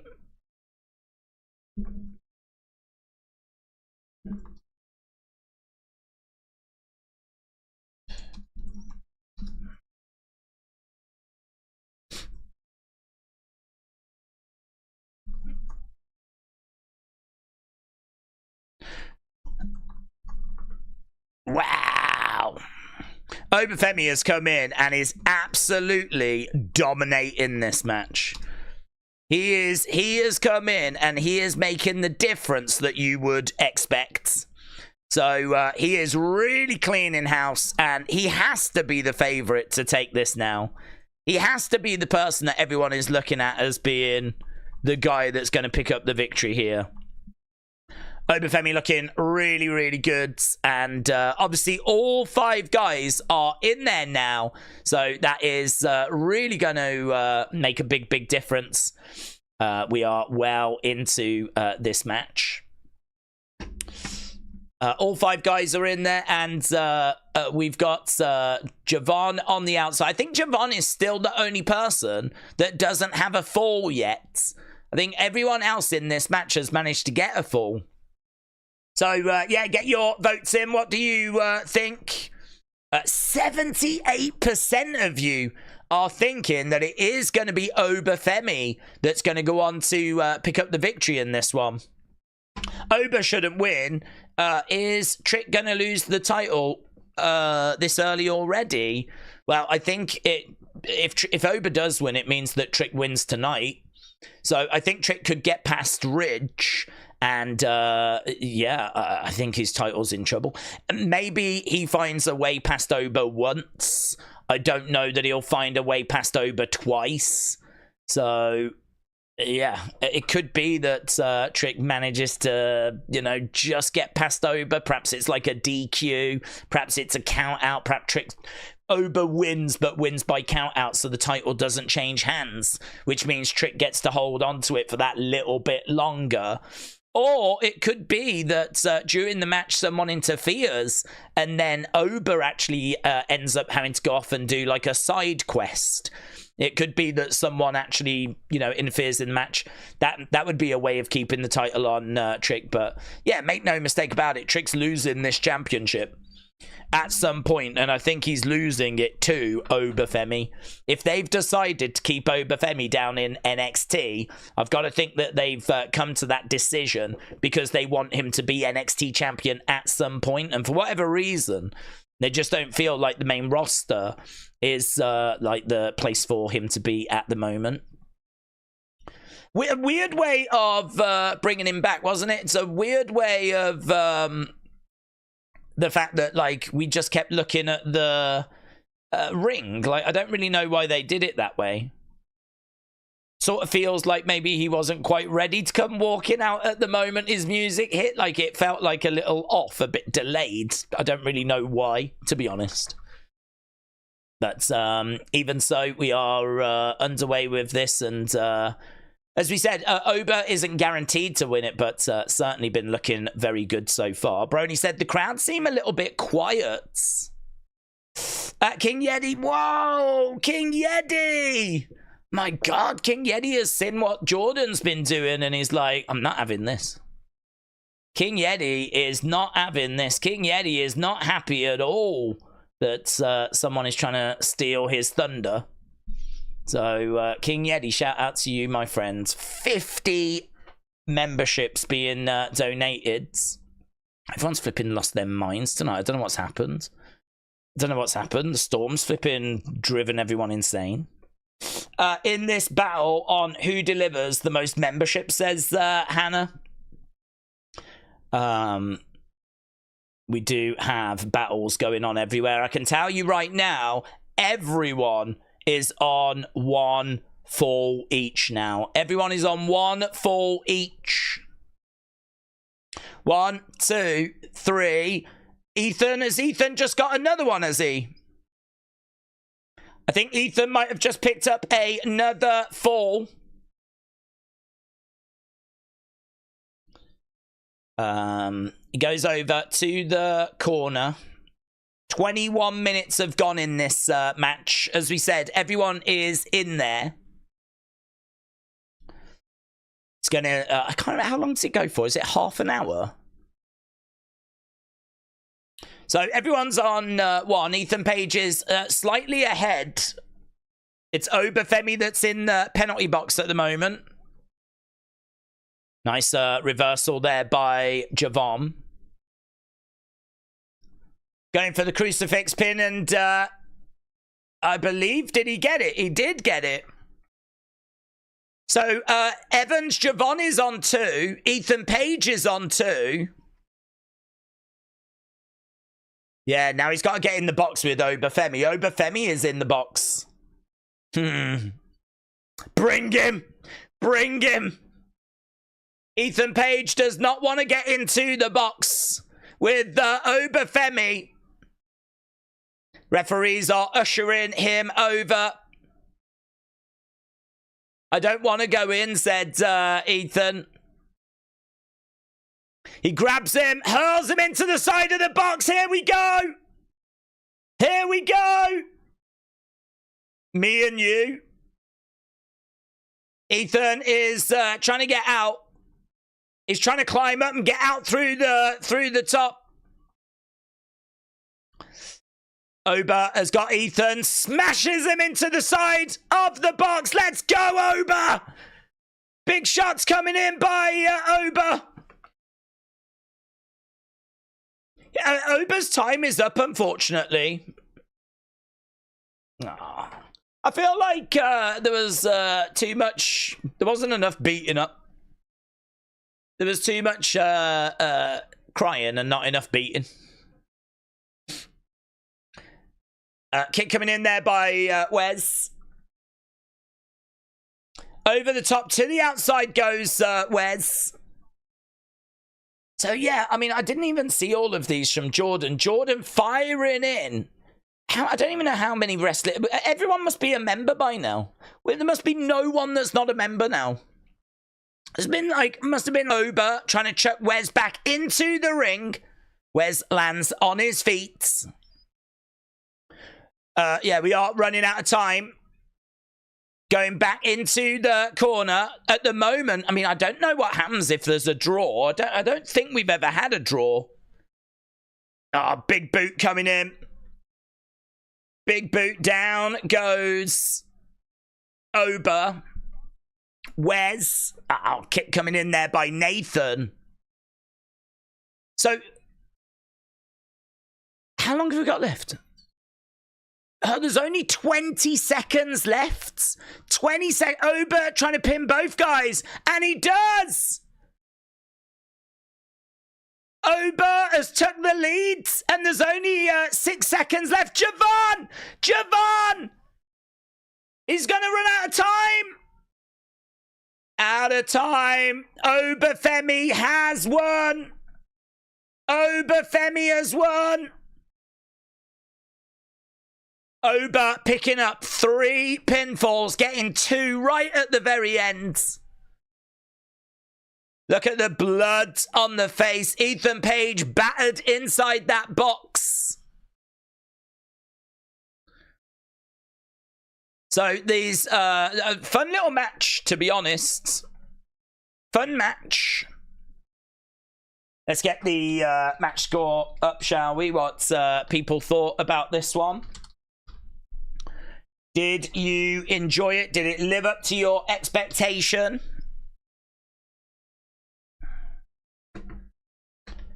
Boom. Another gifted member. Jordan, how many memberships have you gifted, buds?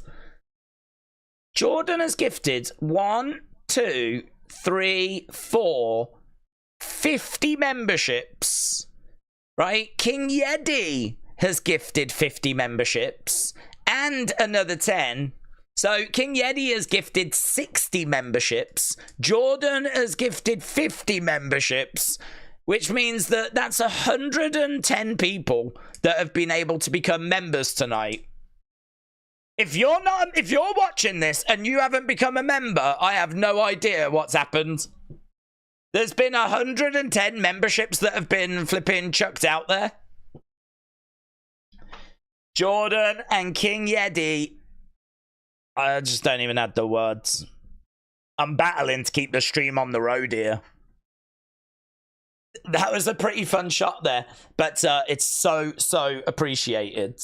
It's so appreciated. If it wasn't for the generosity that you see, we would not be streaming right now. It's that simple. We are streaming on Starlink, which was made possible by you guys. We would not be doing this right now. So that's how important the support is. So it is so appreciated.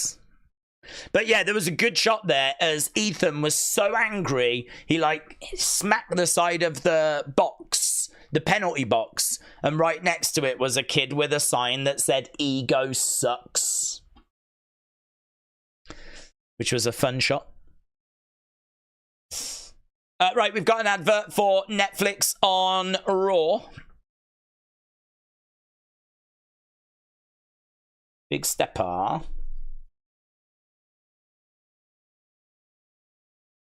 King Yeti said, 80, you missed some. I missed some others, did I? I didn't even... No, you're right. I didn't even scroll up. Yo. Is it 80?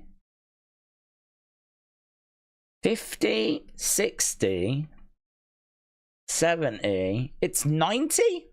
But you did 20. You did 10. That's 30. You did another 10, that's 40. And then you did 50, that's 9. It's 10 more than you thought, King Yeti! Dude, stop. I don't know how to make you stop. I mean, it's so kind, but I don't like seeing the community being treated this good because they'll get big heads and they'll expect it on a more regular basis. I deserve to be treated because I'm special. But seeing the community getting this much love, you know, look at all these memberships that you've gifted. That's so kind to the community, and they don't deserve it. They don't deserve it. Do they? I mean, do you know what I mean? The odd little thing here and there, but all of this being too kind to. Do you know? Do you know what? Just as I was trashing the community, the lag kicked in. I'm gonna have a look and see if there is any Wi-Fi that has returned yet. We've got obviously Starlink doing Starlink things. It keeps dipping in and out. The thing is, if it does drop, it comes back a moment later. I know it's annoying, but it's workable. But I will just have a quick look at my other routers to see if they're any better at the moment. I mean, they've been trash all day, to be honest, so I don't expect much joy. But if the other ones are showing like better, we can jump over to those. This one's okay.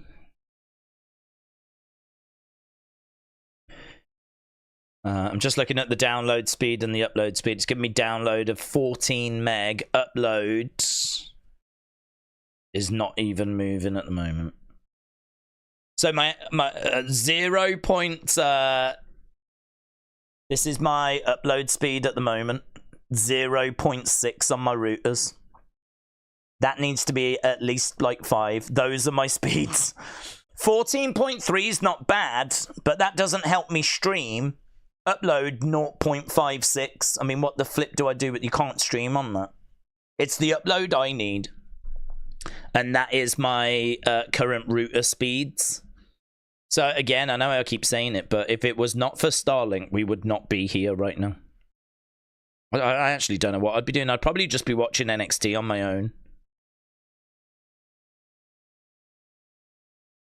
Yeah, this is because of the flipping storm in the UK. We deserve it, said Felix. No, you do. I was just saying that. It's a shame, actually, Felix, because I was saying that. But the stream crashed, like it dipped out. But I was just saying, God, this community, they deserve this. They deserve this so much. Such lovely people, and I'm really pleased for them. But I don't think you caught that. I think it was just as it crashed, unfortunately. Here's Lexis King. He says, I'm not in the Iron Survivor Challenge. I'm not on the Deadline card. Why are you even here, Minneapolis? This city has a place in my heart.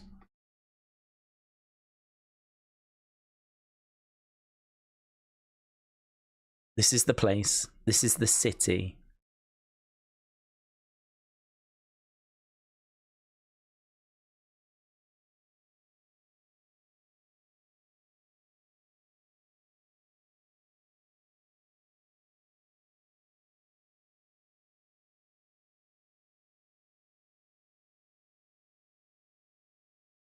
I'm doing the opposite.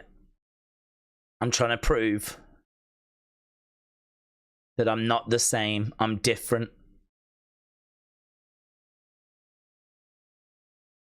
I will exceed beyond anything he ever did.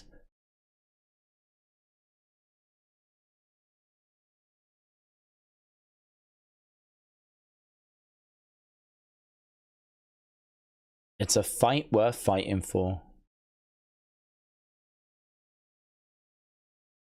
It's a great promo. It's a great promo.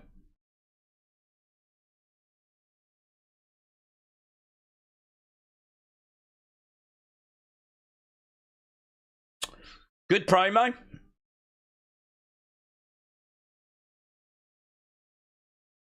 Okay, so we've got people getting ready. Wren is getting ready. She's going to be in the women's Iron Survivor. Look at Zaria with that railing. I do that before every stream. I just do it with a biscuit instead. So there is Zaria. The ropes have been removed. And you know what that means? Someone has stolen them. It means that our next match is going to be an NXT Underground match. So Jaida Parker against Lola. People making their way down to the ring. Let's go. Let's go. Jordan firing in some memberships. And to be honest, Jordan, it had been a little while. So I did think to myself, Jordan's letting his standards slip now. I was thinking, do you remember when Jordan used to be so supportive? It's been a good 5 minutes since he donated anything. It's definitely time. That's what I call a joke. Because you flipping lost your mind tonight. 14-year Twitch said this day's stream suffers karma. 14-year Twitch, thank you, my friend, for the kind support. Really appreciate it. We're doing the best we can. I mean, I'm not really doing anything, to be honest. There's nothing I can do. All I can do is connect to Starlink and pray. But other than that, we're doing the best we can. Good first match. Really enjoyed that opening match. Thought that was good. This isn't even my... I would be surprised if these weren't. Having fans that close would be quite unpredictable, wouldn't it, in my mind? Don't know if you'd want to do that.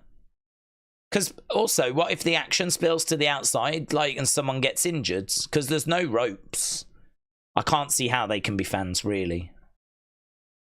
In 2026, I'm going to go to wrestling school. I'm going to be a pro wrestler or a manager, says Elizabeth. Well, I wish you all the best, my friends. I would love for someone from our community to go and make it in the wrestling world. I think that would be so exciting. We could properly root for you, get behind you, and we could be a Stan account. Daze, we got our very own War Games going on tonight. War Games! It is. It's King Yeti, Jordan. We'll speak of this stream for years. This is one of the most bonkers streams I've ever been a part of. Not only does it, like, crash because of the fact that we've got little to no internet to play with, but flipping everyone, well, these two in particular seem to have lost their minds tonight. It is the Jordan King Yeti stream. Matt said, you've missed one of my attention-seeking super chats. Oh, I'm sorry, Matt. Well, yes, I can believe it tonight. For some reason, collectively, a lot of people have lost their minds. So, Matt, I apologize. Let me revisit it. Matt said, legend John Burlington is going to return tonight. Will we see his signature move, the slightly undesired back passage investigation, or something new? I don't know who John Burlington is. John Burlington. John Burlington. He is... Who is he? There's some people popping up. There's one here. Made his West End debut at the age of 7. When he played the part of Nipper in Oliver. Is that the John Burlington that we speak of? Legit, I don't know who John Burlington is. I am not familiar with his game. But I do like your post. You missed one of my attention-seeking super chats. Well, I hope you got the attention you desired, as you left me very confused not knowing who John Burlington was. If he is part of the musical theatre world, then you've got me confused with Tommy Toy Travels. Here's Lola Vice. She's made her way down into the ring, and Mayor Pete said it's my 47th birthday on Thursday.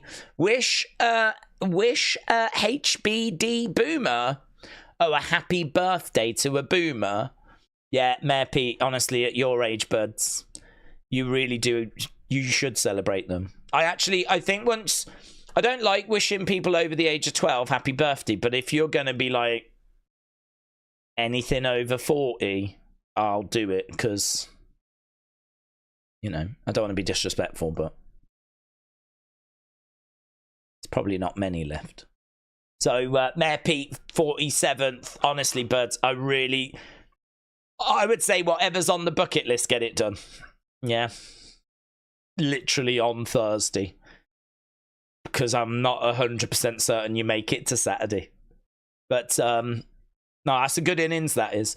I think if ever you get to like a 47th birthday, if you was to pass away and people would be like, he had a good innings, that's when you know. That's when you know that no. I find it very hard to wish people a happy birthday without, you know, pointing out the fragility of life. There was a lovely message in there, I can't find it, but there was a lovely message in there, Mayor Pete, and if you can find it, take that from it, you know. I think it was just well done. You've done really well. I mean, I can't imagine being here in another 26 years. Here's Lola. She's getting her intro. Do we think Lexis main roster SmackDown versus Carmelo? I don't think so. He could do. He could do.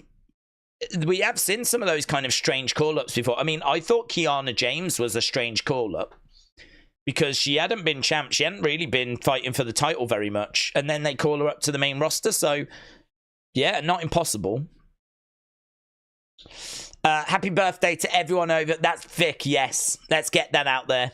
If you're over 40, every day for you is a birthday. Shots coming in by Lola. She manages to get Jaida down, and we are underway. We're 50 minutes in to NXT Deadline. King Eddy, no! No! King Eddy! No! Jaida goes to the outside. King Eddy! What has happened? What has happened? What do people feel sorry for me? What has happened? You've made the stream crash now! The stream's flipping crashed! I wonder if that is connected. I wonder if you lot have gone bonkers on a stream where we've got no internet. And I wonder if every time you do bonkers things, it makes it crash. It just crashed then. Maybe an increase in activity on that would make sense. The more people are active on I wonder if it does affect it somehow.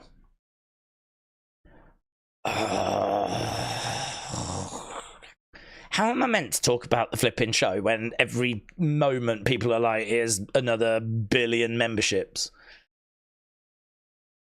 Or, you know, nearly dead, wish me happy birthday. Right now, Jaida in a triangle. King Eddy said, I said last call. Well, King Eddy, I don't even know how many memberships you've fired in tonight. It's flipping mental. It's absolutely insane. It's insane. Kicks coming in. I'm thinking we probably need to do a watch along tomorrow. I'm feeling the weight of responsibility on my shoulders again. Kick coming in there by Lola. Shots coming in by Lola. Back elbow there by Jaida. Lola goes down. 14-year Twitch said, you're doing a great job, Daze. Just have fun busting your chops. I'm enjoying the Daze momentary heel turn, then back to face. I don't know what you mean, but I think there was a little bit of interference. I think when the stream dips out, we do seem to pick up like a different stream. So if you did hear any comments, that wasn't coming from me. That was interference. You know, like sometimes with a radio station, you can pick up a different radio station. I think it was someone else, like, you know, one of the other streamers being disrespectful maybe to their communities. I don't know. You know me. I love you guys. I couldn't do it. I could never bring myself to be nasty to you guys. I just couldn't do it. It's not in me. Right now we've got Jaida trying to get over to the corner. Lola has got her ankle. Jada's got messed up in this match so far. She goes over. Look, she's decided to grab a hold of a man. This isn't the right time for that, Jaida. This isn't the right time. Big kick coming in by Lola. Jaida reaching out, grabbing herself a fella. She is in the middle of a fight right now. She flops to the outside. I think we can pretty much confirm these are definitely not fans. Lola jumps out the ring. Jaida on the outside, spinning back fist. Jaida moves out the way. And the ring post's screen is flickering. Getting slammed onto the ring. And again, over on the other side. Just having a look. Mate, the noise of that when they showed the replay was horrific. Her spinning back fist was horrific. Like, if she legitimately has done some damage to her arm, I wouldn't be shocked. She really is holding on to her hand right now, and it's being targeted by Jaida, who's driving her knee into the arm of Lola. Right now, she's got a shot coming in there by elbow, side of the head to Lola. And again, these two are putting on a really good match. Do you know what? I don't even know. Have we done a poll? We've got a poll. I don't even know where I am anymore. We've got a poll for the men's Iron Survivor. Kick coming in there by Jaida. Really fun match so far, this.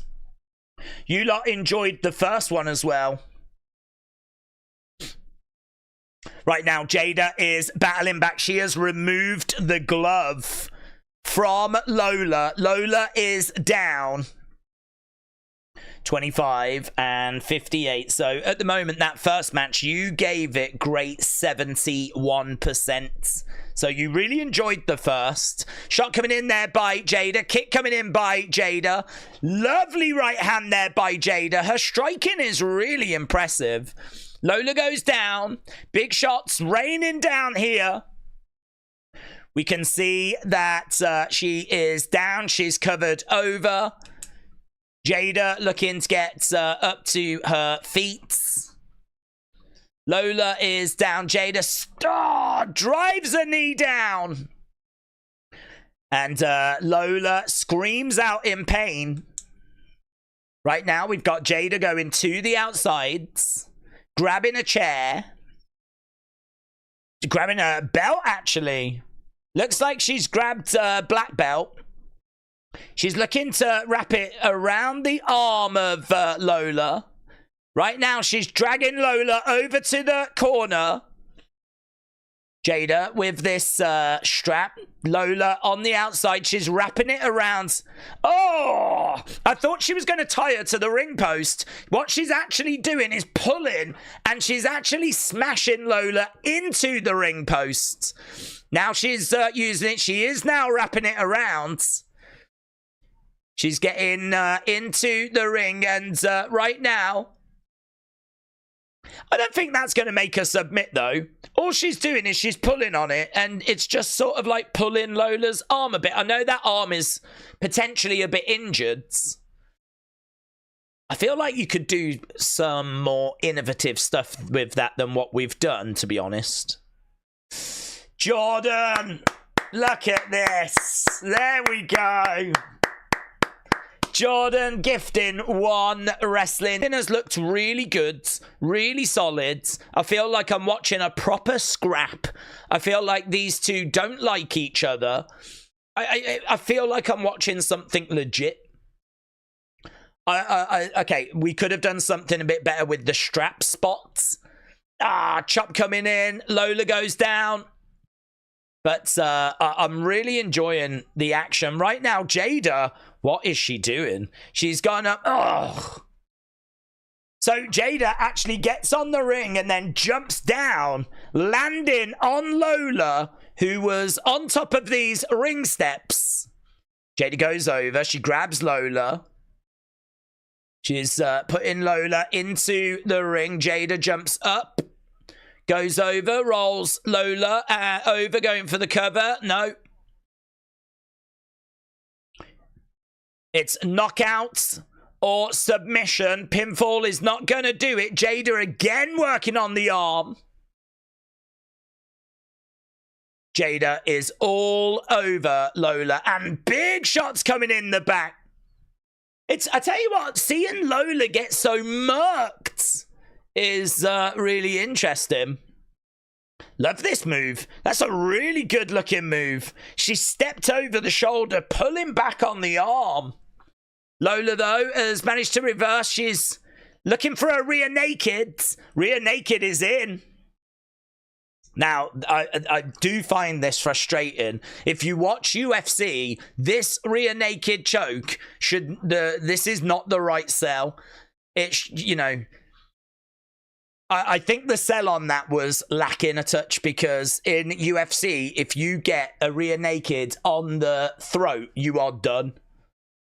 So seeing Jaida just stand up and kind of no-sell it was a bit of a down for me. Kick coming in there by Lola.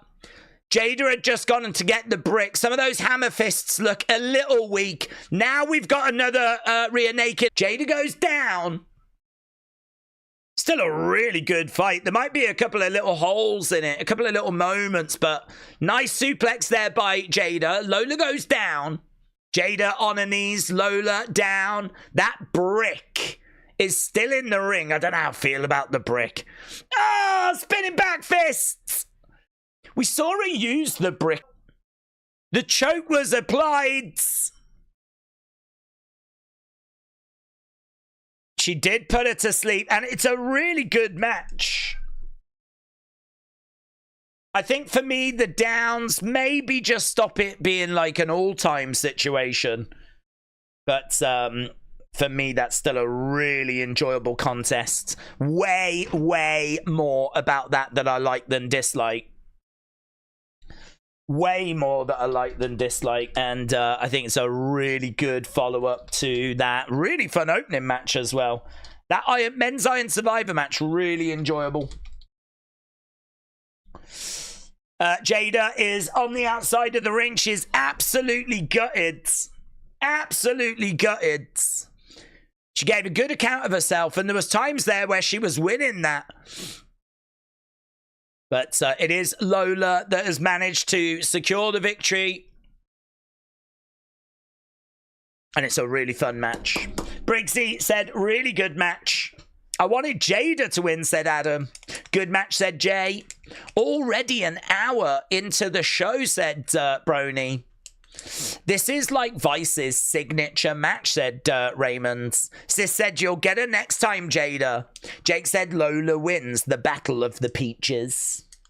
Elizabeth said, I don't need to be in a Hall of Fame. I'm proud to be a member of this wonderful family and community. Elizabeth, shout out to you.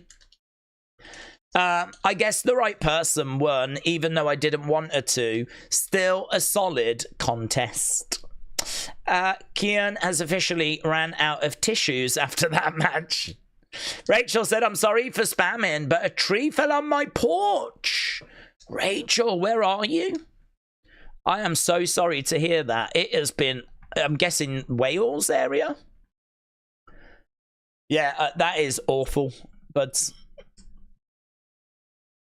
Jordan with another Wrestling Daze membership. Jordan, shout out to you.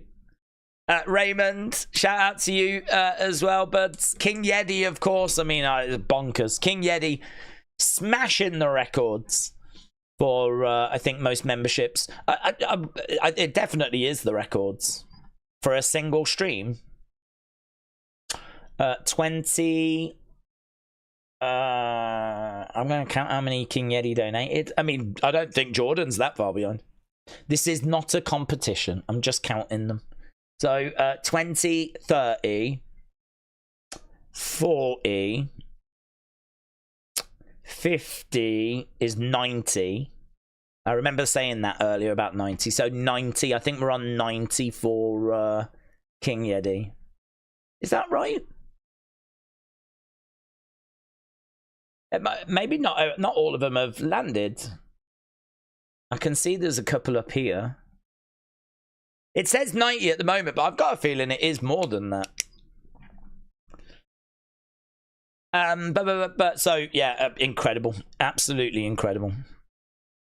James said, did you hear about Antonio from West Ham? He had a serious car accident, but he's in a stable condition. I heard, I mean, I haven't really caught up with much of the news today. I've been battling internet problems, but I did hear about that. I saw the Man United score as well, obviously very disappointing, but I don't know, you know, how that went or what that looked like. But I know England are doing all right in the cricket, of course.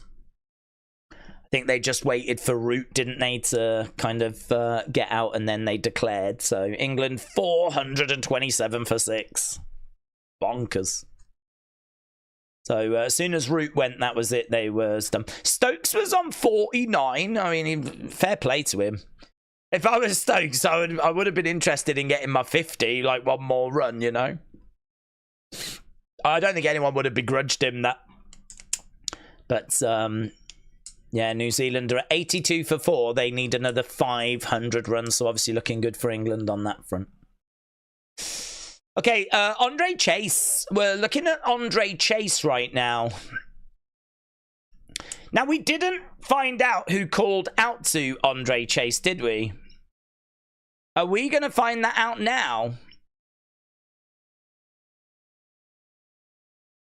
So this is him packing up all of his stuff. Have they saved the reveal for now, or are they just going to tease it again? Because someone calls out to Andre Chase, but we don't know who it is. Jordan with a £1 donation. Shout out to you, Jordan.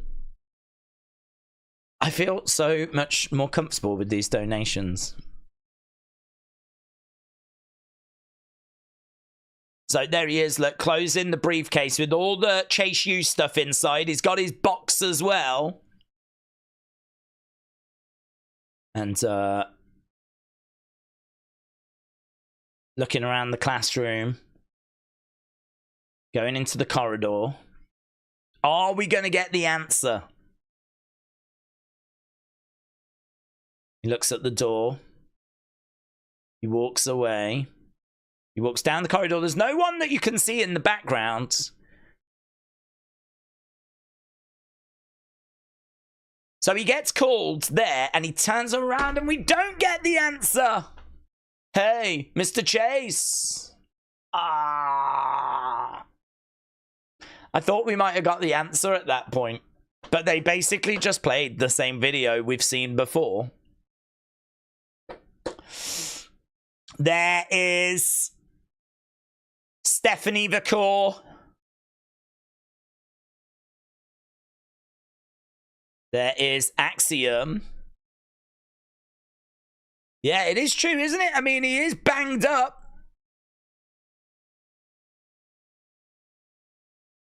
I'll do the heavy lifting, said Axiom. He is banged. His ribs are all bandaged. He looks completely out of it. Now they've got to try and defend the tag titles. Nathan Frazer, Axiom, against Tavion Heights and Myles Borne. Botched it, didn't he? Botched it by being in that match. Tag match. Tag match.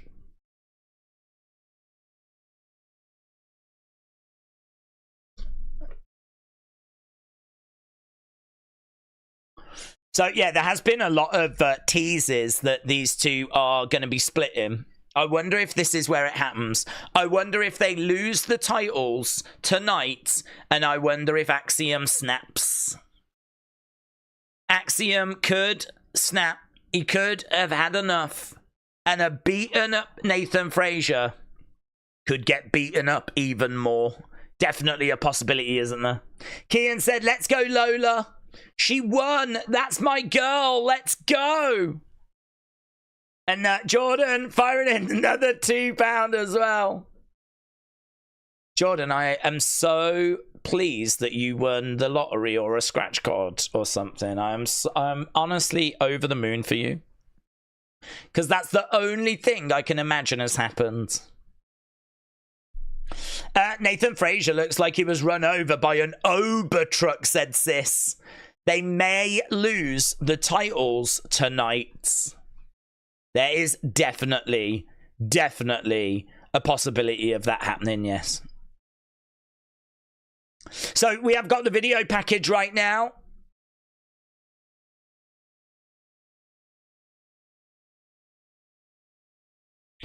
Let's go down. I think we're going to get some mayhem here, said Darren. Six Horror Kingman said this should be match of the night. King Yeti said, confession time. I am Santa. Ho, ho, ho, ho, ho. But yeah, I could believe that. Duran said, I bet whoever it was not the one that we heard. It was someone with the mystery guy. Well, I mean, I can't even place the voice, to be honest. I don't hear whoever did some work with, and like the crowd were chanting his name. They've got someone very interested in Tavion Heights. And Myles as well. People are comparing him to Randy. That's no bad thing. Myles Borne making his way down to the ring. Tavion by his side. This group have not been together long. But obviously winning that battle royal, they've got this opportunity. Is it their time? Or is it going to be a case that Fraxium do find a way of getting through this challenge? So, obviously, there was a little bit of time between the matches. One of the problems with the NXT Underground match is you have to take all the flipping ropes off.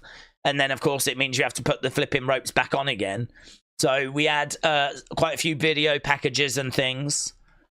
We are an hour and 15 minutes, 12 minutes or so into this show. This is match number 3.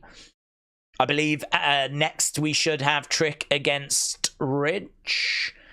We already know the Women's Iron Survivor is going to close the show. Kim Shanes said it's Stephanie Vaquer, not Vaquer, says Kim Shanes Nick Butcher. I believe it's they pronounce it in NXT as Vaquer. So certainly how Vic Joseph pronounces it.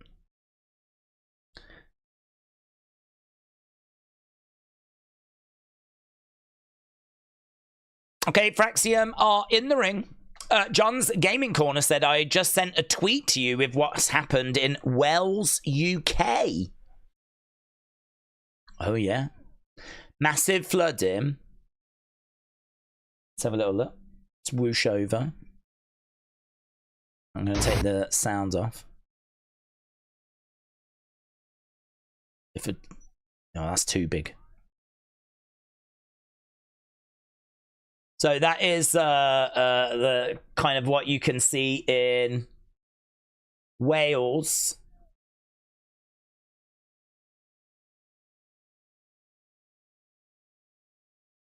It's bad. I haven't been able to see the news today, so yeah, look at that. Look at that. Psh. Thoughts with people in Wales. I hope you're doing all right. Jordan said, me and King Yeti should be a tag team. Defo. Defo. Right, here we go. Tag titles on the line.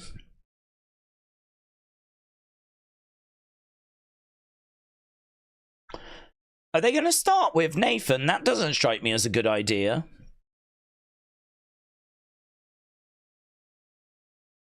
Right, going over and locking up. Side headlock. So we've got Nathan and we've got Myles in the ring. King Yeti said, we are the NMO. We are the new members order. The NMO. Oh my! One of you is Scott Hall. The other one is Kevin Nash. You can fight between yourselves who you want to be. But this is the new power force. This is the new faction that we've got. We used to do that, actually. It was kind of fun. We used to do UFC predictions. And then we would add up the scores and people were in factions and there was like a faction war. That was years ago. Years ago. Nice roll there by... Look at Tavion. Right now, good work there by... It used to take a lot of time to do all of that. If there was an easy way of doing it, like, you know, you just put the numbers in and it just works it all out, like everyone's score, like some spreadsheet or something. Abundance. Look at that throw. Look at that.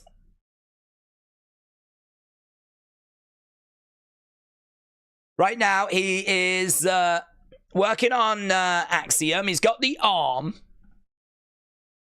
Right now, Axiom going over. Drop kick there by Axiom. Taking him over. Axiom kick to the midsection. Nathan going over in the ring. Nice. Good stretch being applied here by Axiom as Nathan... Going really... I always feel that move where he goes really quick against the ropes, when he actually connects on Myles Borne, like, it's not the most... It was like a single leg drop kick, but it looked a little bit weak. So I wish that had, like... It needs a clothesline. It needs a much better impact to it, you know? Going really quick against the ropes, you know? You come back and you launch a spear or you launch a clothesline, like... The momentum isn't quite right to go quick against the ropes and then do a single leg drop kick. Like, you sort of, it doesn't quite, it didn't have the impact that was required. Maybe it was the execution, because I'm thinking if you come off the ropes and then launch off, like, maybe it would work. But you've got to be protecting your opponent, haven't you? So... It sort of looked a little bit like it lost its momentum momentarily. Through the ropes there by Axiom. OTM, I believe, have come down. Definitely don't need their outside interference. Myles goes down. Axiom in control. I don't think this match is going to go long because we know the men's match is going to go long. So I don't think this one will go long. Right now, we have got... Tavion grabbing Myles. Tavion getting in the ring. Grabs a hold of Nathan Frazer. Belly to belly. Over the top to the outside. Nathan lands on OTM. Yeah, crazy. Jordan, shout out to you.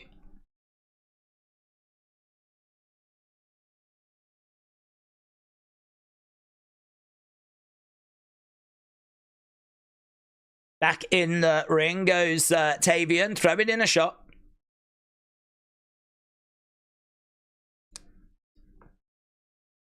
Nathan down. Sis said, my sympathies for my UK compares with fallen trees. We still have tons of trees in Florida from the back-to-back hurricanes in November. Yeah, I mean, I mean, Wales is getting smashed. Where I am, I'm really fortunate. I'm not getting hit really that bad. I mean, it's enough to cause massive disruption with Wi-Fi. But I mean, do you know what I mean? It ain't like flipping my life's in danger. So thoughts are definitely with people in Wales. And, well, we saw the horrific stuff that you lots had to go through with Florida. Knee coming in there by Myles. This match has gone back into the ring.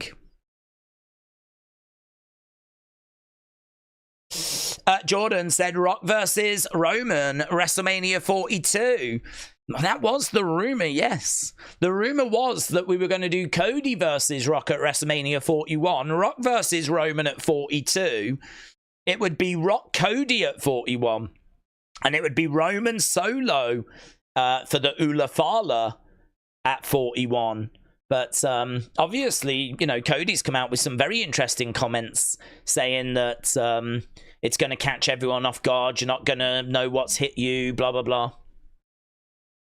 So it's kind of left people scratching their heads, really, as to what it is that they've got up their sleeve. Of course, it could just be nonsense. It could just end up going the way we all thought it was going to go in the first place. One of the other rumours was Roman versus Rock versus Cody. That did the rounds. That rumour did the rounds. So there we go. Look, Nathan slammed down by Myles. Myles really could be the younger brother of Randy Orton, said Sis. 6 Horror Kingman said you can definitely see Randy in him. 1, 2, Tavion pinning Nathan. Nathan gets his shoulder up. I think this has been a really good showing for all 4 so far. This match has done really, really well.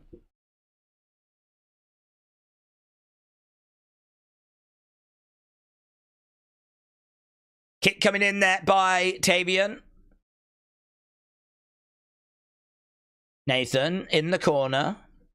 Charging over. Boom. Face first into the corner. Nathan going back to the corner as well. Nathan is getting up. Belly to belly. Over he goes. Big right hand coming in. Boom. Slams him down.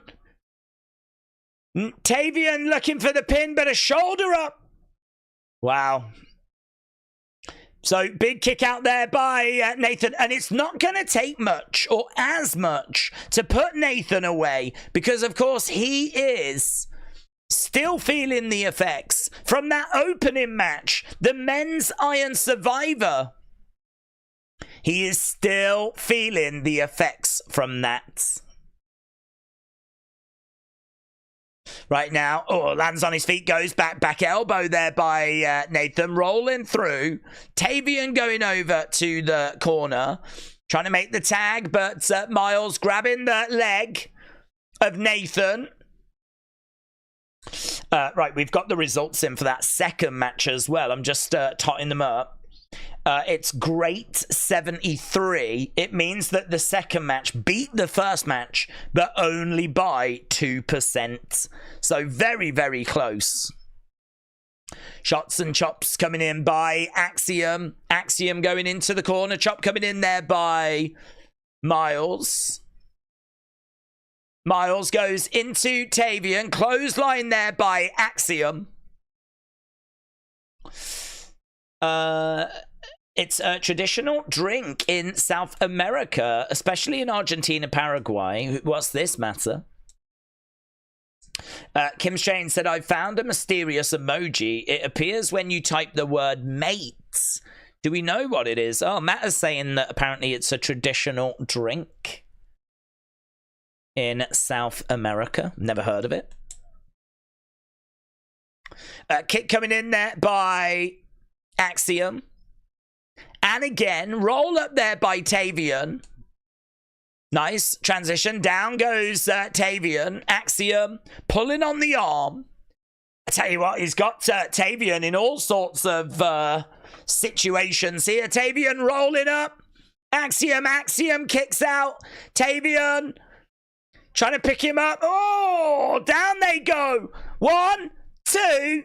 Oh, close. Close. Really close. These two battling away. Look at this. Look at this. Oof. Right now, Tavion going over, grabbing a hold of Axiom. Forearm strike there by Tavion. Chop coming in there by Tavion as well. Axiom comes over, throwing in some big shots. Against the ropes goes Tavion. Drop kick. No, lands on his back. Kicks out at Tavion. Tavion rolls over. He goes up. Boom! Plants Axiom. 1, 2. Oh. Tavion looking so good. That roll where he grabs him, stands up. Oh.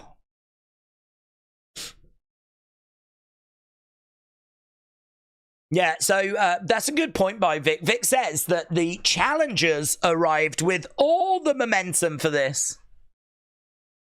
Right now, we've got Axiom over by the ropes. Kick out. Through the ropes. Oh, Myles ends up going through the ropes. He lands on his own partner. Both of them on the outsides. Good match this. I don't know that it's quite getting to the levels of what we saw previously with the NXT Underground match, but it's still a good match. It's a really fun... Oh, big splash there by Nathan. 1, 2. Oh, Tavion kicks out. I was going to say it's a really fun Saturday night. If I wasn't able to stream and I was watching this show, I'd be so frustrated. Because I'd be like, this show is cooking, man. All 3 matches have been really good. A great showcase for Tavion and Myles Borne. As I keep saying, I'm so pleased they're getting this opportunity. Back elbow there by Nathan. And again. One more. Tavion goes down. Nathan is in the corner. Matt said it's usually drunk with friends and it's served in a hollow calabash gourd with a bombilla. Oh, Nathan! Chest first! Gets planted down by Tavion. Tag being made. In comes Myles Borne. Myles chucking him over. Power bomb by Tavion. Ooh. Drop kick by Myles, which then led to the power bomb from Tavion. Axiom makes the save. This match is continuing. The women's match is going to cook. There's no way it isn't. Really, the only question I've got is what's the chemistry between Trick and Ridge going to be like? Because so far, this has been a really fun show. Axiom, middle rope. Oh, what a drop kick by Myles. But it was, I think, well scouted by Axiom. I don't think he really got much, if any, of that drop kick. But Axiom still rolled to the outsides. Axiom climbing up, stepping through the ropes. Axiom is going up top. Spanish fly. We're in a Spanish fly position. Goes up. Boom. Landed. Myles Borne down. Frazer. Oh, connects. This'll do it. Tavion makes the save. Oh, mate got murked. Oh, my God. Hits his own partner. Axiom drop kicks Nathan Frazer. Ah, and he gets caught. Oh, we've got drama. We've got problems. Tavion planting Nathan on the outside. It might be another great spot. I thought that was it. I thought it was done. Axiom chant from the crowds. Great. Oh, lovely reversal. Into a destroyer by Axiom. Myles Borne trying to roll up Axiom, but he reverses. Brilliant reversal. Inside cradle. Oh, and he gets it. Axiom gets it. I did want Myles. and Tavion, to be honest. But really fun action. Ah, that's a wounder, man. That was going back and forth. Yeah, to be honest, I didn't think for the majority of it, it was living up to the other matches. But the sequences at the end have put it right up there. I'll be really interested to know what people think. Was that the best match of the night so far? Or did it just take, I don't know. It's not that it took a while to get going. But, like, the really good spots were at the end. Or NXT shows I've ever seen. first match was amazing, said Kader. It was a great match. It was perfect, said Charles. Amazing, said Kader. It was a great match. It was perfect, said Charles. Daniel said a few buffering issues. We are going to get them tonight, buds. If it wasn't for Starlink, which we're streaming on, we would not even be live. My internet is absolutely dead. I am having some buffering issues as well, said Ghost Rob. But what an awesome match. Daze, you're not this excited for Raw and SmackDown, said Cameron. I don't think Raw and SmackDown matches are anywhere close to our tag titles that are actually on the line. And I thought there was a good chance they could change hands there. Iron Survivor, whoever wins that obviously is going to get title opportunity. So, you know, the stakes are a lot bigger than maybe some of the matches that we get on Raw and SmackDown. But to be honest, the quality is much better as well. Really good show. Really good show so far. That match has to be one of the best of the match so far. Trick is going to whoop that. Trick said, Mr. Say No. Every match has been great so far. I really hope the rest of the show can be as well, said Eric. I'm weirdly impressed with the battle. Clearly an off night, but he still found a way to minimize the risk of losing. You're impressed with who? The battle. Brennan should be on the stream all the time, says Hannah. Who won the women's Iron Survivor? We've not had it yet, Volk. That is still to come. That is actually our main event tonight. It's a main event tonight.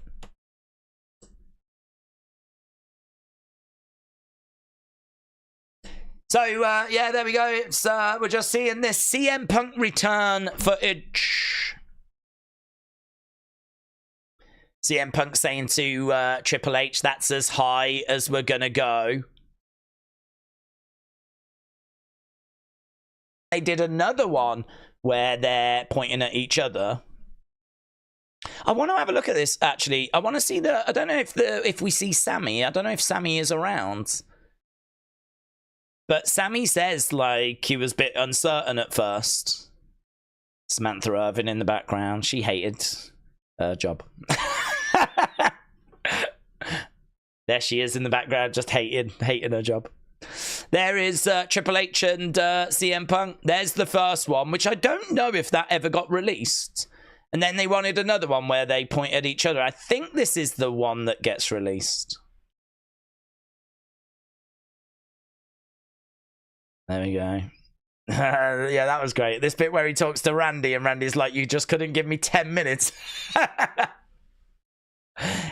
It was worth coming back just to screw you over. And Randy's like, fair play. And then they embrace. It's brilliant, and it's really, really good. It's really fun. Yeah, didn't see the Sammy bit there. Knowing what I know now, which I didn't know before, that there was issues. I mean, I don't follow flipping CM Punk's relationship with everyone. I don't know how everyone feels about him. But finding out that Sammy was a bit off with Punk being back, wasn't sure like how to react to it. I'd like to have seen Sammy coming through the curtain and see what it would look like, you know. There's Sol Ruca getting ready. She's doing... I do that before each stream as well. There's Giulia running up and down some stairs. Yes! Warming up. There is Javon. 2 seconds away.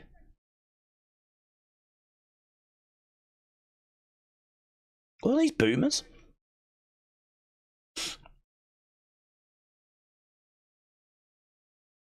Javon's like, I could go again. I could go tonight. And there's a guy that's walking by. He just grabs him. He's like, look, I can go again.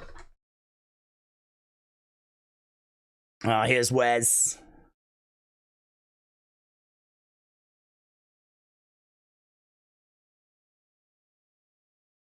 Are you stupid or are you dumb? We all just lost to Oba Femi. What was Sol doing? Damn, said... so it was impressive, wasn't it? She was upside down, like, doing a handstand, but then she was sort of doing push-ups, upside down push-ups as well. It was very impressive. Wesley just fires a shot at Javon. Right hands. The two of them being separated. Coming up next, time for the NXT Championship to be defended. NXT Championship on the line. The man, Trick Williams, defending against the boy, Ridge Holland. The child. Let's go, Trick. A. Jobson said, I'm on fire. Predictions correct. Battle correct decision. I'm venomous. Brian Battle damaged his scissor sweep tonight. Stainless and faultless. It was easy. Oh, yeah, that UFC. I'm not even keeping an eye on it, to be honest. I'm still in two minds as to whether we're going to get a chance to cover it because, I mean, I know that it's annoying in wrestling when it keeps dipping out, but in flipping UFC where it can end at any time. I mean, with wrestling, there's a good chance you're going to have a good, decent length match, you know? But in UFC, it can end at any moment, so this kind of dipping out, these issues we're having are a big problem when it comes to UFC. So I'm gonna have to wait and see if it stabilizes a little bit. Okay, so we're just hearing from Ridge. Come on, Ridge, you can do it, says Joe. Joe Shipley saying, whoop that trick. Mackenzie saying, whoop that trick. Mr. Say No says, whoop that trick. Briggsy said, let's go, Trick. Volk is confused. Did we see Tommy Fury cancelled the Darren Till fight because he got scared of being head kicked? No, Adam. That fight has been cancelled. Is that true? Tommy Fury cancels Darren Till boxing after rivals' threats? Is that true? Tommy Fury has pulled out with a fight. Oh, God, yeah, with Darren Till after rival threatened to kick him in the heads. Fury and Till were due to clash in Manchester on January 18th. He said that he would kick him in the head if he was losing. Fury has now pulled out the fight, saying, I can't believe I'm writing this, but I'm not going to fight Darren on January 18th. For one simple reason, being that Darren has stated over and over that he does not want to abide by professional boxing rules, and that if he is losing the fight, he will resort to kicking and other stupid MMA tactics. I am a professional boxer. I have been out of the ring for over a year. I wanted this to be a great boxing fight for the fans. I have wasted weeks in training camp. We are working to get a new opponent and date. I promise to get a better opponent and a better fight for you guys. Till took to social media saying, Tommy, you are the biggest beep house I have ever met in my life. Do not call yourself a fighter again. I was selling the fight to make me and you more money. You absolute empty head. Fighting family my ass. You and your dad, beep. I don't need to throw kicks. You was going to get knocked spark out, you divvy. We were making bank on this fight because of me. I was building it. You should be fighting and you should be thanking me. No one wants to fight me. Jake Paul, where you at, you big dummy? What? No, I hadn't heard this news. That's crazy. I can understand, though. He wants to, you know, he doesn't... Why they couldn't just have a word backstage and be like, listen, I'm not really going to do that. Here's Ridge. So this is not our main event. I've been seeing loads of people saying that Cross has made every single wrestler turn heel, and people get mad in comments if you say it ain't true, said Spartan. Yeah. Well, people want to believe what they want to believe, but, you know, let them believe it. It's up to them. But we spoke about it in Unseen, haven't we? Here we go. Ridge making his way down to the ring. UFC chat is a different breed to the wrestling one. They're more patient. They are a very special bunch of people. It is true. I think over here we can have a laugh if it dips out a little bit. I think people. I feel like over here is a community of people that join us regular. I feel like for UFC we have a UFC community of people that join us, but we are obviously seeing a lot of people that don't join us regular as well. And any little dip outs, you know. Here, I think it not tolerated. I understand it's frustrating. It's obviously not an ideal situation. The fact we're here at all is what we should focus on. But that ain't gonna fly over there so much. And I get it, to be honest, because main event starts and you flipping crash out and a fight can end at any moment. I mean, listen, when the Women's Iron Survivor match starts, it can't end straight away. So if it dips out, it's not the end of the world. So I do get it. There is a difference there, but I don't know. We'll have to see. See if it can hold. I did my research. I don't want that to go to waste. I didn't spend all that time doing that for no reason. Here's Trick Williams. Let's go. What that trick? I love Cross, but that theory is BS, says James. I mean, I've said it before. I find it quite disrespectful. You know, we know why Ray snapped. It's because Dominic had been targeting Ray, had been pushing Ray around. Ray tolerated it. As soon as the situation changed, didn't it? It was no longer Dominic just being abusive to Ray. Ray was, you know, not happy to take it, but, you know, I can take it. But all of a sudden, he started now being disrespectful to his mom and his sister. The situation, the Drew was going through a story, things happened, and that's what led to him turning heel. But because he feuded with Carrion previously, people are like, oh, it's this. So, yeah. I mean, look, I've made my feelings on it. I don't buy it. I don't believe it. And, but you can't listen. All you can do is go, look, this is what I think. This is why I think this way. And, you know, everyone has to just make their own minds up, don't they? So if people want to believe it, that's fine. You know, you've seen everything that's been said and you've made your minds up. I have no problem with that. Everyone's entitled to their own opinion. But I know where I stand on it. Okay, NXT Championship match. Both competitors are in the ring. Let's end this poll, shall we? So that we've got a read of that match. Wow. Yeah, you really liked it. You really liked that match. Great 85. Wow, that is big. That is big. It doesn't put it up like in the... It is one of the NXT matches of the year. But in WWE terms, to get into that top 5, I think you need to get all time. So it comes out great 85. Look at these shots. Good looking strikes. His feet. Nice takedown there by Trick. Trick's come in with some good intensity. I think these two have seen the matches. Oh, spear there by Trick. Look at this. Look at the pace that Trick is operating at. He's really gone out there and he's really like putting in some work. He's all over Ridge. I like the look of Trick's striking. The shots that he's throwing in look quite good. Big elbow to the back of the head there by Ridge. Trick goes down. Ridge going for a pin. It's a bit silly that to go for a pin so early in my mind. I mean, you literally clotheslined him in the back of the head, but that ain't going to be enough to put Trick away.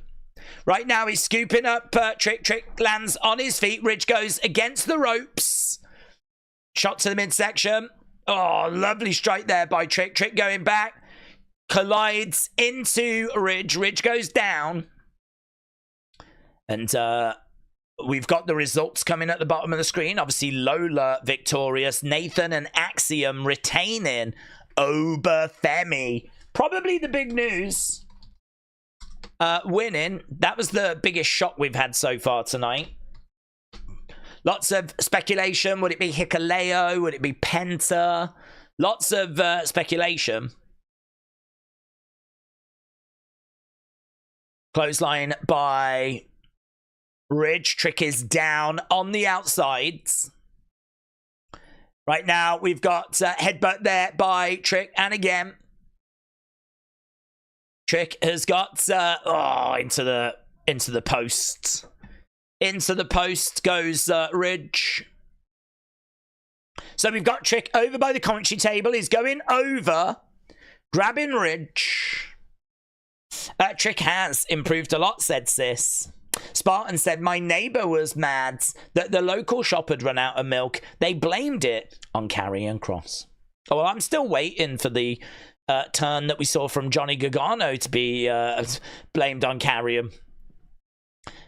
Ridge goes face first. Into the corner. Net breaker there by Trick. Kim Shane said, if WWE superstars were animals, what animals would they be? I think that Roman would be a rhino. Cody would be a honey badger. Cena would be a chameleon. Punk would be a baboon. Over to the community. What animals? Well, I mean, Randy would be a viper, wouldn't he? I feel like that's a simple one. I did one. There we go. And Trick coming over to Ridge. Ridge down on his knees. Right now, Trick picking up, slamming down Ridge. Hannah said, will you do a 24-hour stream due to the generosity? Well, to be honest, buds, I'm not, with the internet connection I'm enjoying at the moment, I'm not sure what streams are possible. I am tempted to do a watch-along, though, with the amount of new members that we've attracted. Although, I don't know whether a watch-along is what people would want. People always say they want that. But maybe just a stream.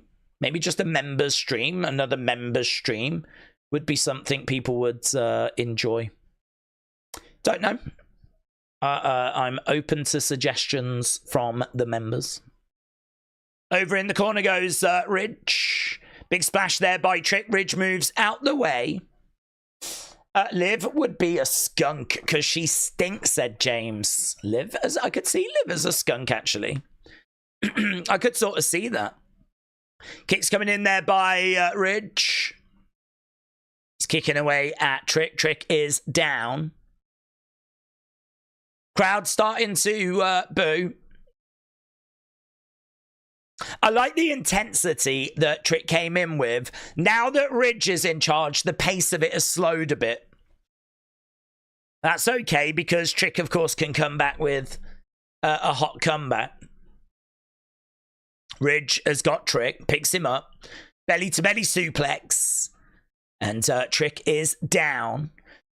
Are you streaming Saturday night's main event next weekend? Said Aerofence. Definitely, yeah. I mean, the reason we've got problems tonight is because of a storm, a very exceptional storm.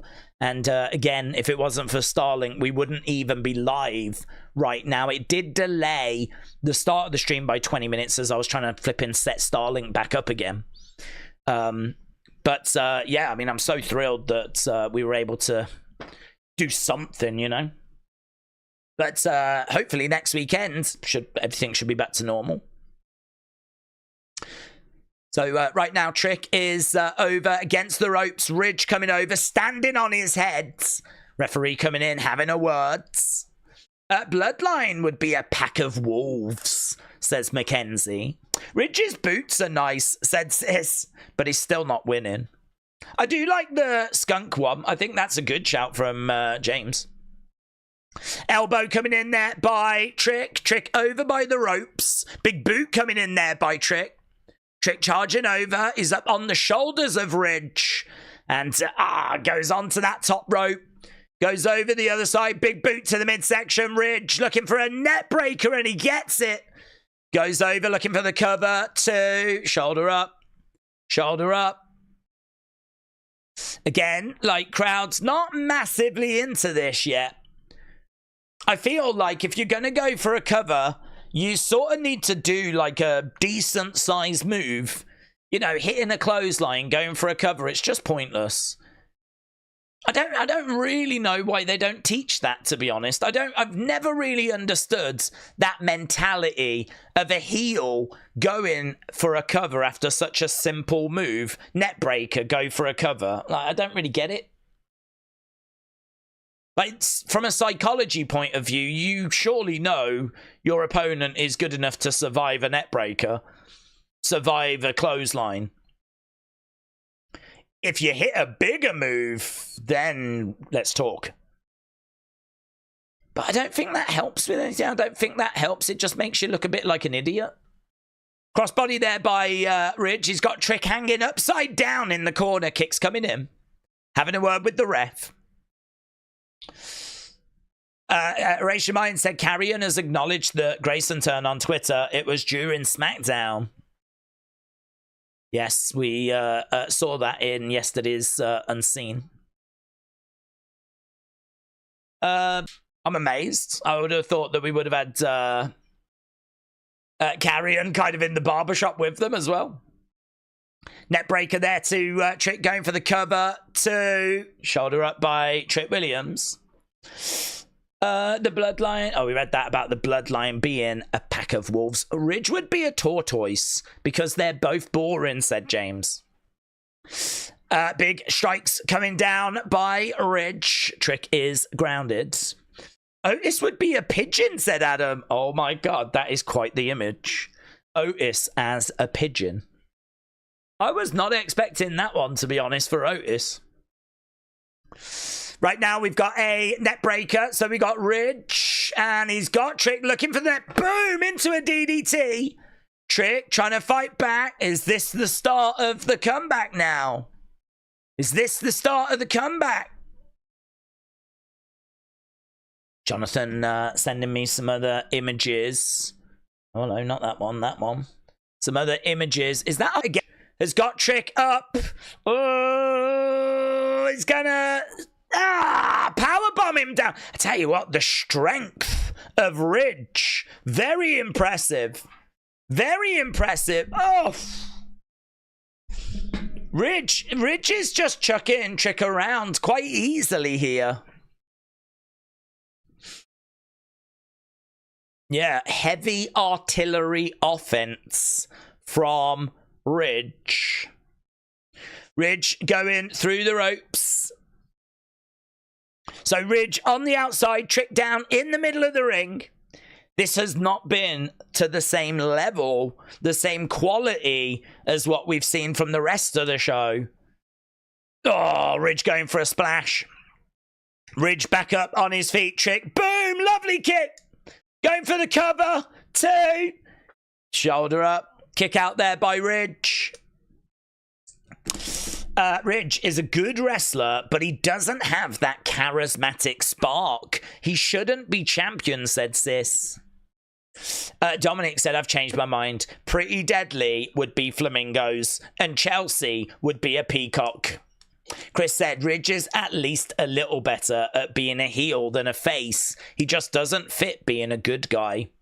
Trick charging over. Oh, they both kick each other. Both go down. Trick lands on Ridge. Shoulder up.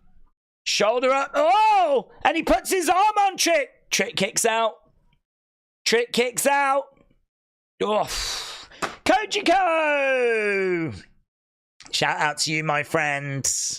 Always love messages from Kojiko.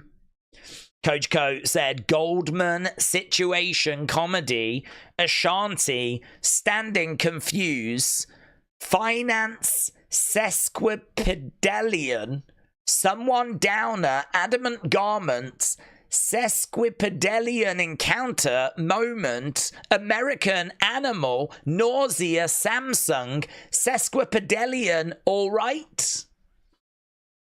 Makes total sense, that does. A lot of people won't have understood that, but that makes a lot of sense to me, and I couldn't agree more, Kojiko.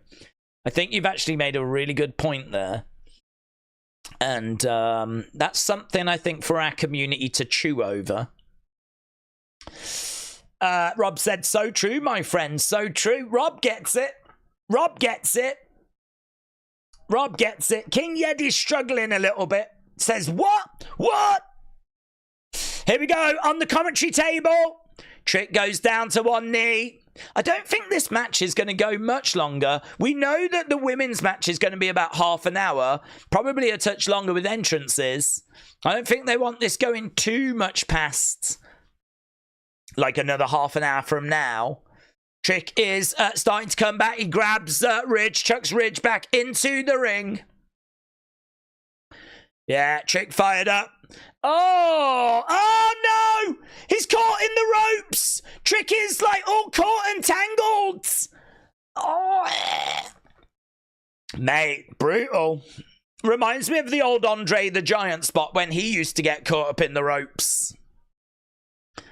Look at that by his neck as well. I've seen that happen to one of the head shrinkers before. It's not a spot that you see that often, actually. But that could have caused some damage to Trick. Trick's in big trouble now. Ah, and he's DDT'd. Oh my God, Ridge. 1, 2. I thought he might. Oh, Trick's alive. Trick's alive. Why didn't they do that spot earlier? Because that was such a good spot where he gets caught in the ropes. Now you're really rooting for him because he's really up against it. 1, 2, kick out by Ridge. Sell your throat, Trick, sell your throat. Moves out the way. Ridge goes shoulder first into the corner. Boom, big kick there by Trick. Trick on his feet. Trick shot connects. 1, 2, 3. I really would have had Trick in a whole world of trouble. A whole world of trouble. That moment there where he gets caught in the ropes, that should have happened way earlier in this match. I like the spot.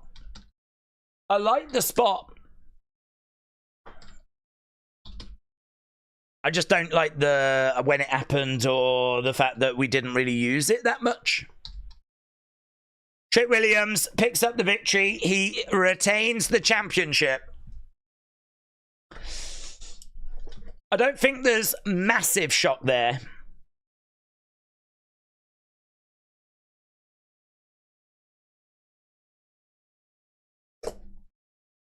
Who is that person? Saturday night's main event. Jordan, shout out to you. Jordan says, huh? Kojiko? King Yeti and Jordan both confused. Both confused. Oh, we're just looking at that Bronson Reed moment where he splashes on Borne. So good. What are these? Michael Cole's best moments. There he is. Look, yeeting away.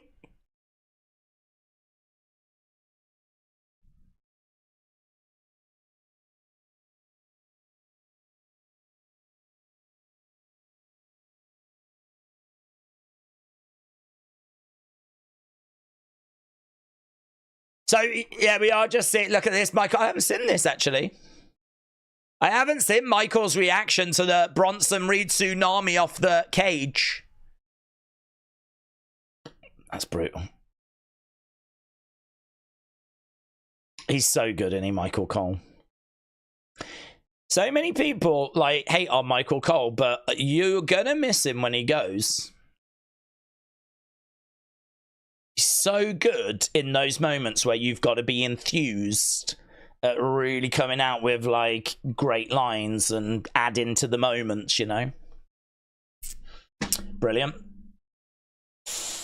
Jordan, for like the billionth time on this stream, shout out to you. Keep getting your votes in, guys. What did you think about Trick against Ridge? American Nightmare said, to be seriously honest, in my humble opinion, without being sentimental and without offending anyone that thinks differently from my point of view, and without hiding any thoughts. And that's the end of the message. So, American Nightmare, thank you. Duran said, your stream is ahead of mine. I pause you enough to get a couple of seconds ahead, and then your lag buffers, and now you're back ahead. Oh, mate, I know.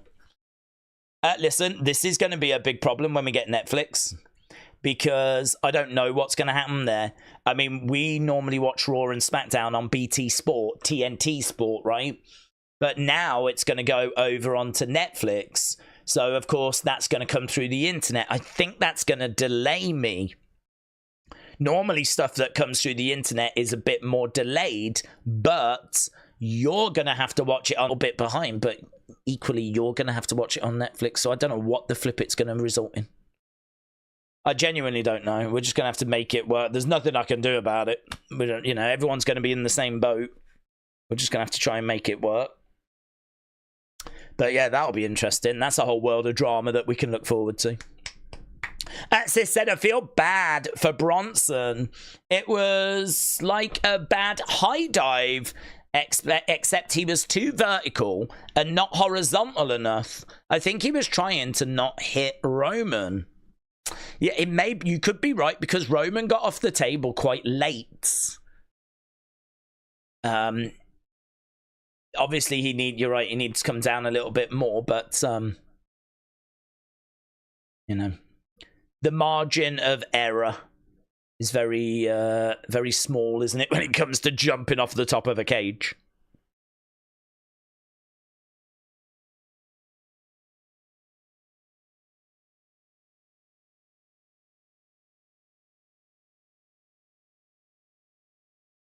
So we're with Ethan Page.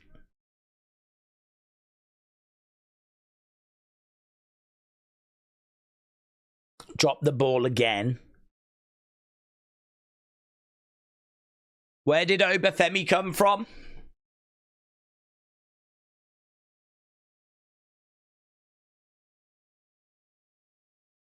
I'm just looking. Is there anyone in the background we should be paying attention to? There are some people in the background. That Gallus?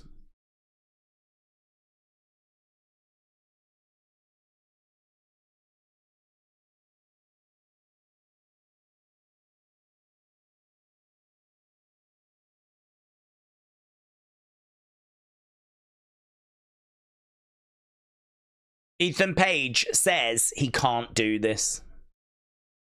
Okay, here's Ava.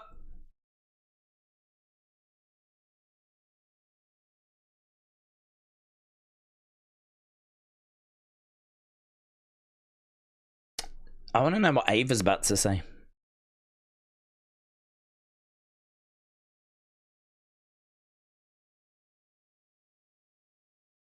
So where's Javon this Tuesday on NXT?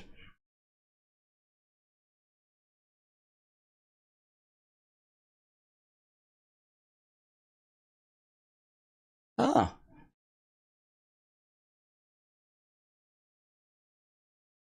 New Year's Evil live from LA.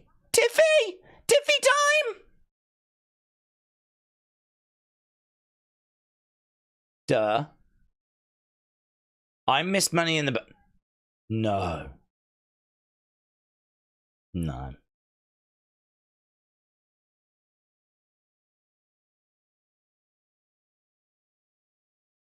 Is there going to be a title match? No. No, come on.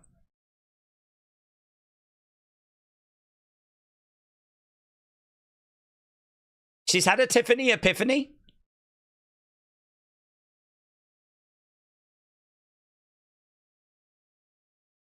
No. Could you imagine winning Money in the Bank, cashing it in on the developmental women's championship, and somehow making that seem like a good thing? No way she cashes in on the NXT champ. Triple H is smarter than that, right? Said Brony. Right? Someone, right? Anyone, right? Someone confirm that he's smarter than that. Right?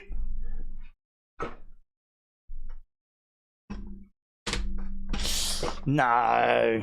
Mayor Pete said it's a third brand. Yeah. It's better than the mid-card title cash-in. No. I would think cashing in on a mid-card title would be better than cashing in on the developmental title. I don't buy the third brand nonsense. You've got flipping next in line talent coming in, learning how to wrestle. So the ratings are like, what, 500,000? Raw does 1.5, 1.7. SmackDown doing about the same. It's developmental. It's NXT. It's where you get called up from. The NXT Championship is not regarded as a world title. If you're an NXT champion, it doesn't go towards your world titles. So it's just, and Ric Flair being on 16, and who's going to break that record, and Charlotte being 13, 14, whatever it might be. I feel like, you know, if you've won Money in the Bank, you have now got the opportunity to add to your world records list. Now, she's never been a world champ, so she can start off her record. She can start it off. She can be a world champion, a recognized former world champion. When her career is done, she can be regarded as a former world champion. She cannot do that if she cashes in on the NXT championship. It is not a recognized world championship. So this third brand nonsense, it's nonsense, because if she cashes in on the Raw one, it's a world title. If she cashes in on the SmackDown one, it's a world title. All that work for Tiffy and Nia. They're teasing that Tiffy might cash in on Nia. To have Tiffy go to NXT is mind-boggling. They're not, listen, the reason they're doing it is to get Tiffy on the show. Said Tiffany is here to make waves and give NXT a pop. NXT women's division, Tiffy is not slumming. The division is one of the the division is one of the best in the world. It is. We're about to see it. I hope they're seriously not considering doing that with Tiffany. They should have learned from the last time. Matt Pete said Giulia is hot. Dad Stuff said, what's going on with the lag tonight? Well, yeah, we don't have internet is the answer. There is no internet for me. I'm having to use Starlink, which, to be honest, was pretty rushly set up, because it was not set up when I was about to go live. But the internet just wasn't there. So if it wasn't for Starlink, we wouldn't be here at all.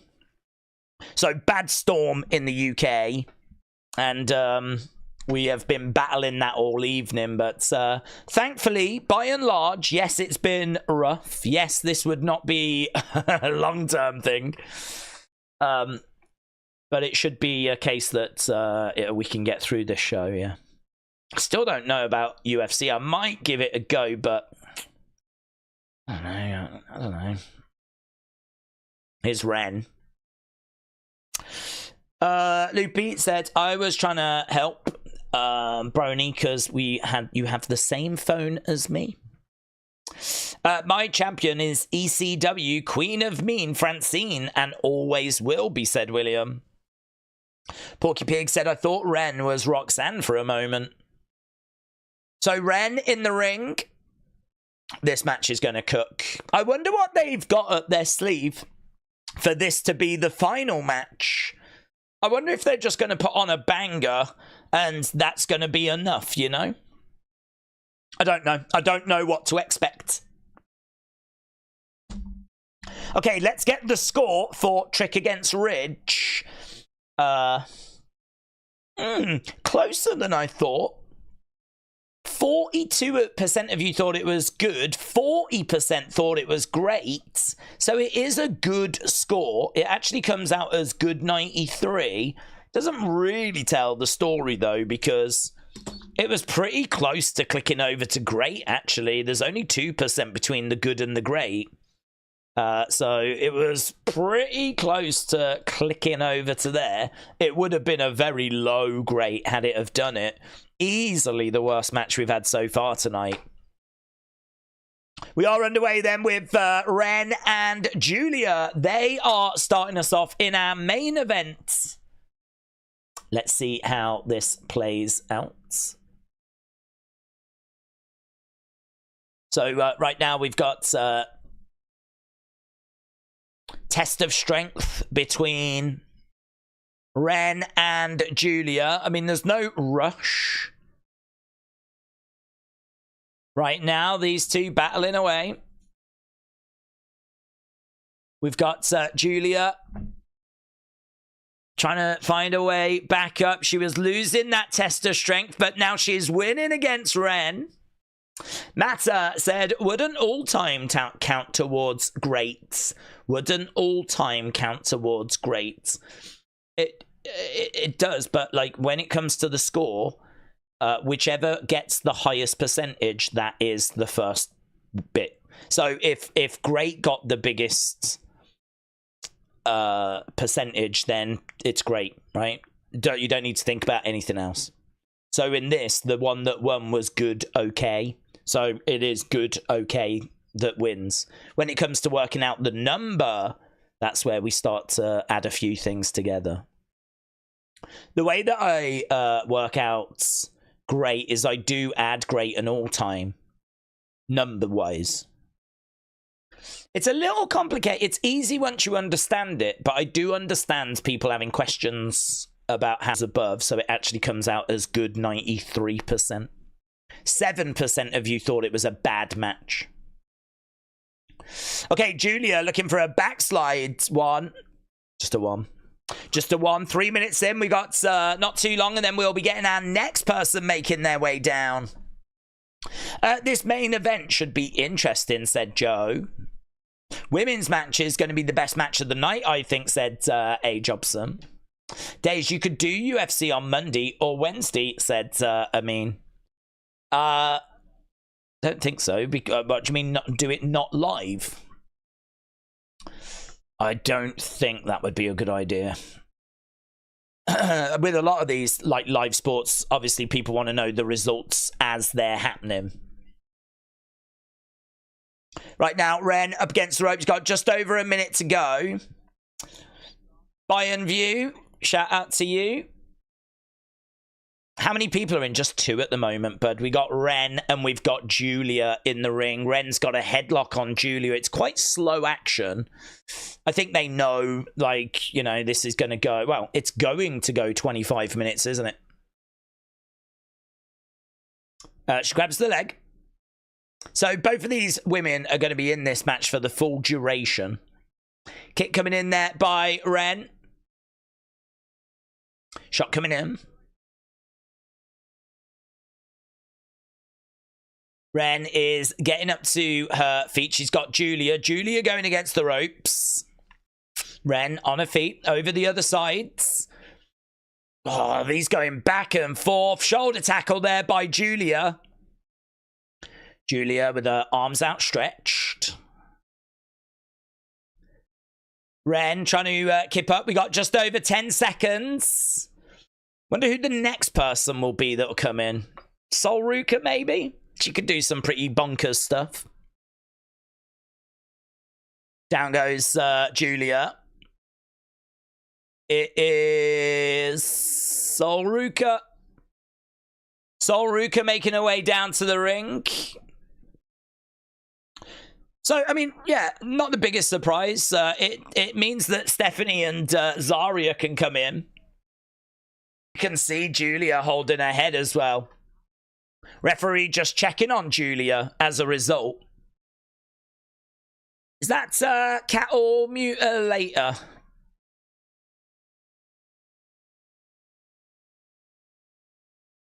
Yeah, Ruca is in a whole world of trouble at the moment by Wren. Right now, Giulia coming in. Oh, look at the crossface. Crossface. Giulia applying a crossface to both Ruca and Wren. Oh, mate, that is good. That is good. Right now, crossface being applied. So, Giulia, back elbow there by Wren. Giulia grabbing a hold of Wren. Is over to Wren. Wren managing to get Ruca down. We're about 2.5 minutes away from the next person coming in. Oh, look at that armbar. Oh, yeah, you can see the damage on the shoulder. That is pretty brutal from Wren. Wren, I tell you what, this is a real showcase for Wren. Wren is really showing off here. I tell you, Wren against Giulia in a one-on-one match would be so good. Nice. Head scissors being applied. But But we are missing some good UFC fights, said Rhea Bloody Ripley. Well, stupid TKO putting on 2 shows at the same time. It's the same flipping company. You'd think they'd sort it out, wouldn't you, really? Right now, we've got Wren on her feet. Did we see the men's PWI 500? Delta is ranked 157, said Duran. No.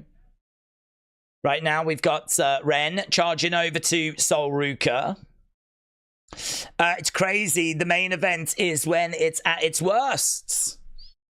What, for it dipping out a bit, is it? Down goes Sol, looking for the cover. 1, 2. Giulia coming over. Double axe handle. Booker T said you got to have eyes in the back of your heads. Right now we've got Sol Ruca up against the ropes. Shot coming in there by Giulia. Sol Ruca goes under that bottom rope to the outside. Giulia is with Wren. Knee to the midsection. I think Giulia just said to Wren, right, I'll hurl you to the outside. So she grabbed her. And as Wren was moving, she just went boom. Threw a knee into the midsection of Wren Sinclair. Cheeky. Very cheeky. Right now we've got Giulia. She's picked up Wren. Lovely work. Slams her down. And she manages to get a fall as well. I believe that's our first fall. Giulia. Sol Ruca pins Giulia, but couldn't get a 3. But Giulia has managed to get a 3. Zaria now. Big entrance for Zaria, isn't it? Really big entrance. Here's Zaria. Zaria making her way down to the ring. Zaria gets in the ring. Clothesline, down goes Giulia. Big boot there by Zaria. Collides into Giulia in the corner. Giulia gets hurled into Sol Ruca. Zaria collides into Giulia and Sol Ruca. Both of them go down. Looking for a clothesline. Big kicks to the midsection. Sol Ruca and Giulia working together. Nice reversal. Good work there by Zaria. So far, we've got 4 women in the match. Only Giulia has managed to get a fall so far. But what if there's a tie, said Hannah. I don't know, to be honest. I don't know if it goes into like a sudden death with those people. I don't recall seeing a tie. Oh, Soul Snatcher! Soul Snatcher!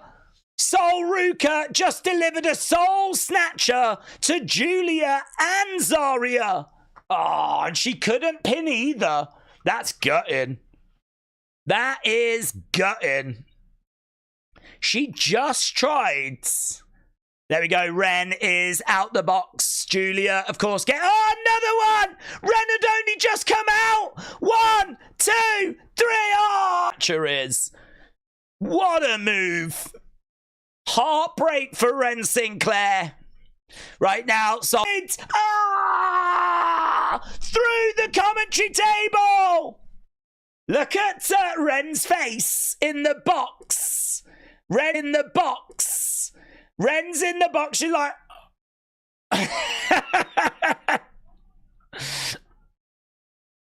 oof. Plants her down. Now Wren. Look at Wren. Wren. What the? She can't believe what she's witnessing. Wren is trying to drag Zaria back in the ring. She can't. She's trying to get Sol Ruca in the ring, but she can't. All the other women are down. Stephanie has not come into the match yet. But in the ring goes. Oh, she rolls straight through. Straight through. Justice for Wren, said Joe. Drop kick from the edge of the ring by Giulia. Really fun. It's a really fun match. It's good. I mean, we knew that it would be fun. Oh my God, what a spot! Amazing! By Sol Ruca. She pulls something new out the bag and she nailed it. So good. So good. So it's a cartwheel into a backflip over the top rope to the outside. Oh my God. Sol Ruca is shining tonight. She's hit a couple of soul snatchers, and that moment is absolutely insane. It's one of the most insane things I've seen in a hot minute. And of course, it's Sol Ruca that provides it.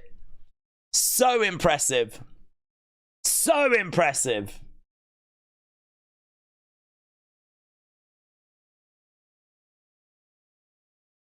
Right, here we go.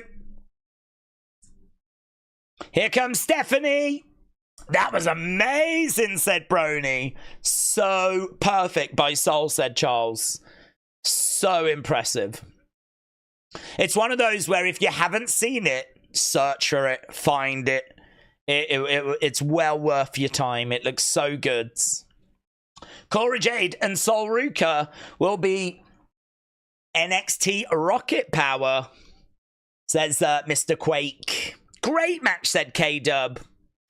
Daze, you can move UFC to next Saturday. Let's just move it. I wish they would. Well, actually, no, we can't, because next Saturday we're doing Saturday night's main event. Big Boots coming in. And again. So Steph in the ring. Oh, Dragon Screw. Down goes Wren. Here we go. 1, 2.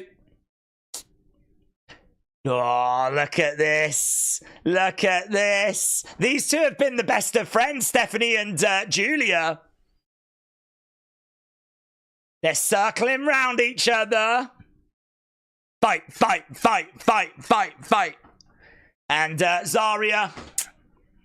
Damn. Ah. Yeah, that was a lovely moment where they were face-to-face, kind of circling round. Looked really good. Clothesline by Zaria. All 5 women in this match now. All 5 women in this match. K-Dub says HBK flexing his women's division. Okay, Giulia jumping onto the back of Zaria. So far, Giulia has got 1 fall. Sol Ruca has got 1 fall. That's where we are at the moment. Yeah, she jumps onto the back.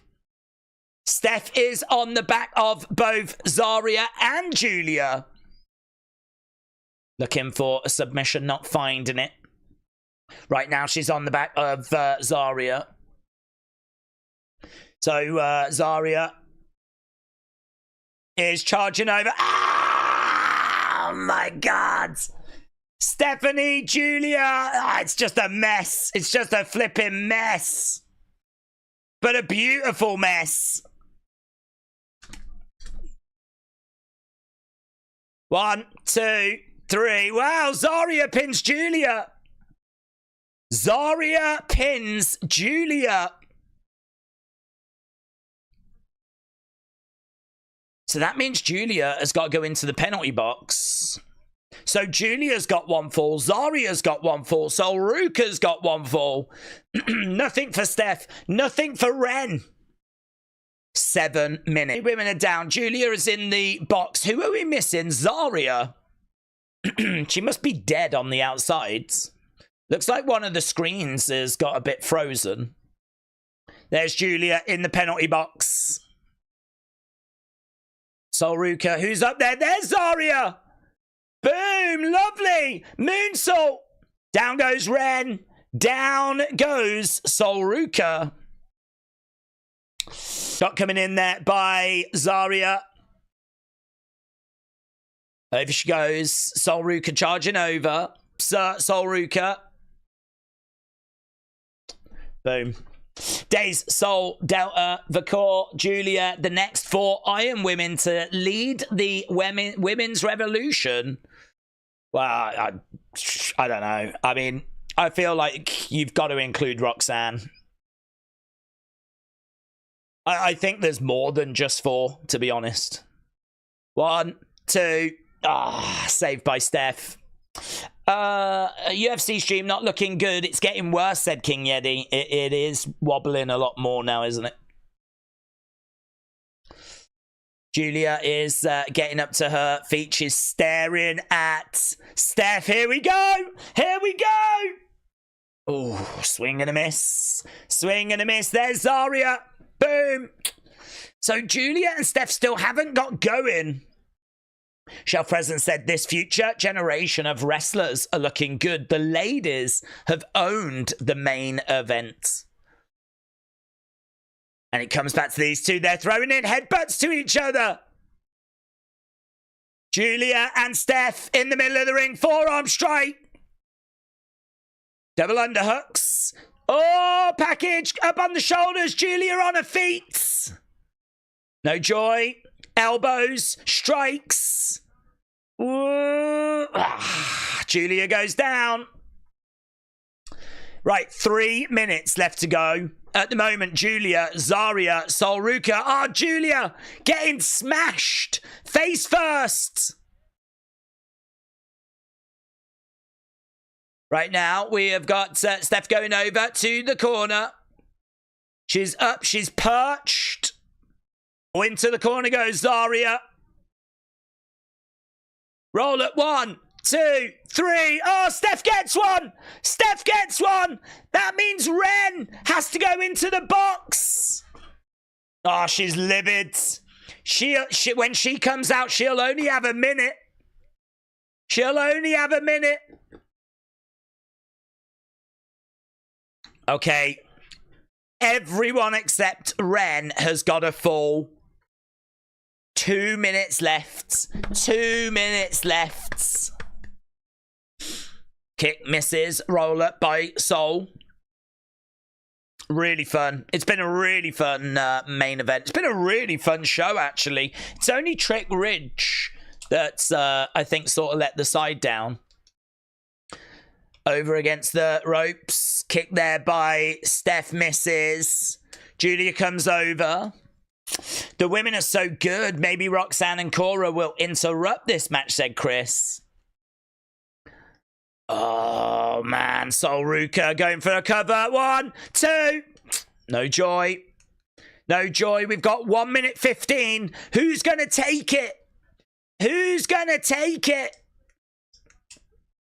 Could Wren come out and get too quick? She could. And you know that if you pin two people at the same time, you know, we've seen it before where we've had someone really down. They come out and boom, they get them. 6, 5, 4, 3, 2, 1. Here we go, Wren. She's got 48 seconds. 48 seconds. On the shoulder of Ruca, trying to roll up Soul. 1, 2, 3. Wren gets one. Wren gets one. She's back in the game. Steph has got Wren. No. Reversed. 1, 2. Ah, no joy. 25 seconds. Ah, Zaria. Spear. Spear by Zaria. On the shoulders. Boom. Wren planted. Giulia connects. 1, 2. Oh, Giulia gets it. Giulia gets it. Steph. 1, 2. Oh, no joy. And she's going to be out of time. She's going to be out of time. It's Giulia. It's Giulia. Giulia wins. Giulia gets it. Ba, ba, ba, ba, ba, ba.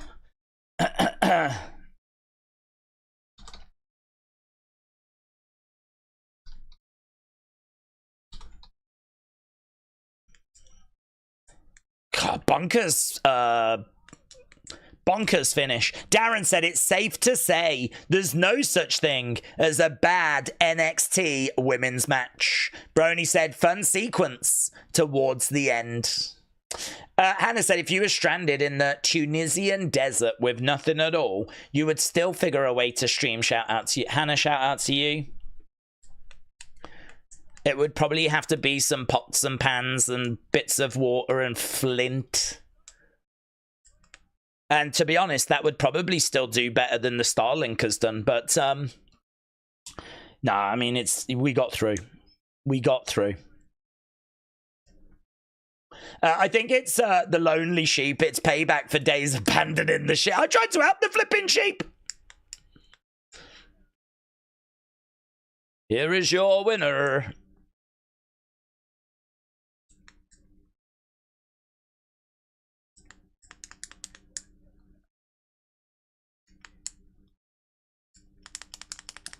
Well, there we go. Look, the confetti is raining down. I don't remember Oba Femi getting this earlier. Did Oba Femi? Femi didn't get this. Stephanie on the outside. Look at all this. Look at all this. Flipping hell. If I'm Oba Femi, I'm livid. The beautiful madness is now the women's Iron Survivor. To an end. Rob said the curse of the lonely sheep. Hannah said, where was that confetti at WrestleMania? I have flipping no idea. I really don't think that the UFC stream is going to be possible. It just is not stable enough, is it? It just keeps crashing, and honestly, for our UFC friends, that is just not going to fly. I think we were able to cobble our way through this, but I'm not convinced that the UFC stream is that is not going to be a good stream. This was not a good streaming experience, but we got through it and we did our best. I just don't think it's worth the UFC one, to be honest. I'd love to do it. I'm here. I've done my flipping research, and it looks like a great card. But it just is crashing too much, isn't it? Get your thoughts in. Days they've started saying Cross caused that DIY turn. They said Cross will cause the Seth Shield turn. Yes. Do we think she beats Roxanne this time? Well, I would think so. I would think so. Because she did well last time. It was only outside interference by... flipping Cora, wasn't it? That resulted in her not being successful. So, yeah, I think there's a good chance that this time she gets the job done.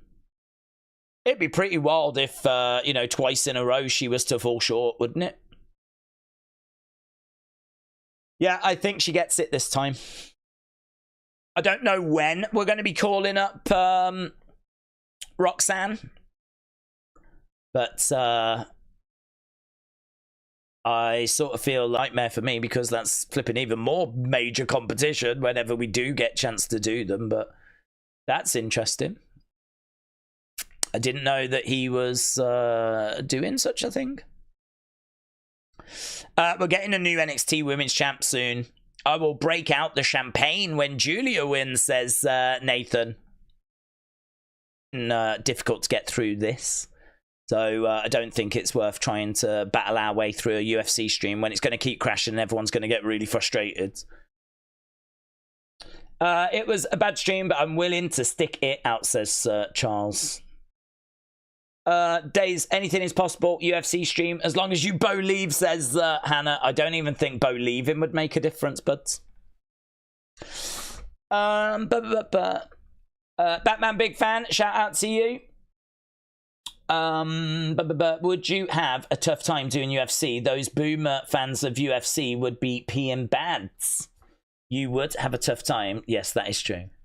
There's not much love over there in that community, which is totally understandable. As I said, it's very different because with wrestling, if it goes down, you're probably not missing the finger up now. Because I am still going to do videos. We will do an unseen. So we will do an unseen. We will get an unseen up and out there. But it's going to be a bit of a battle.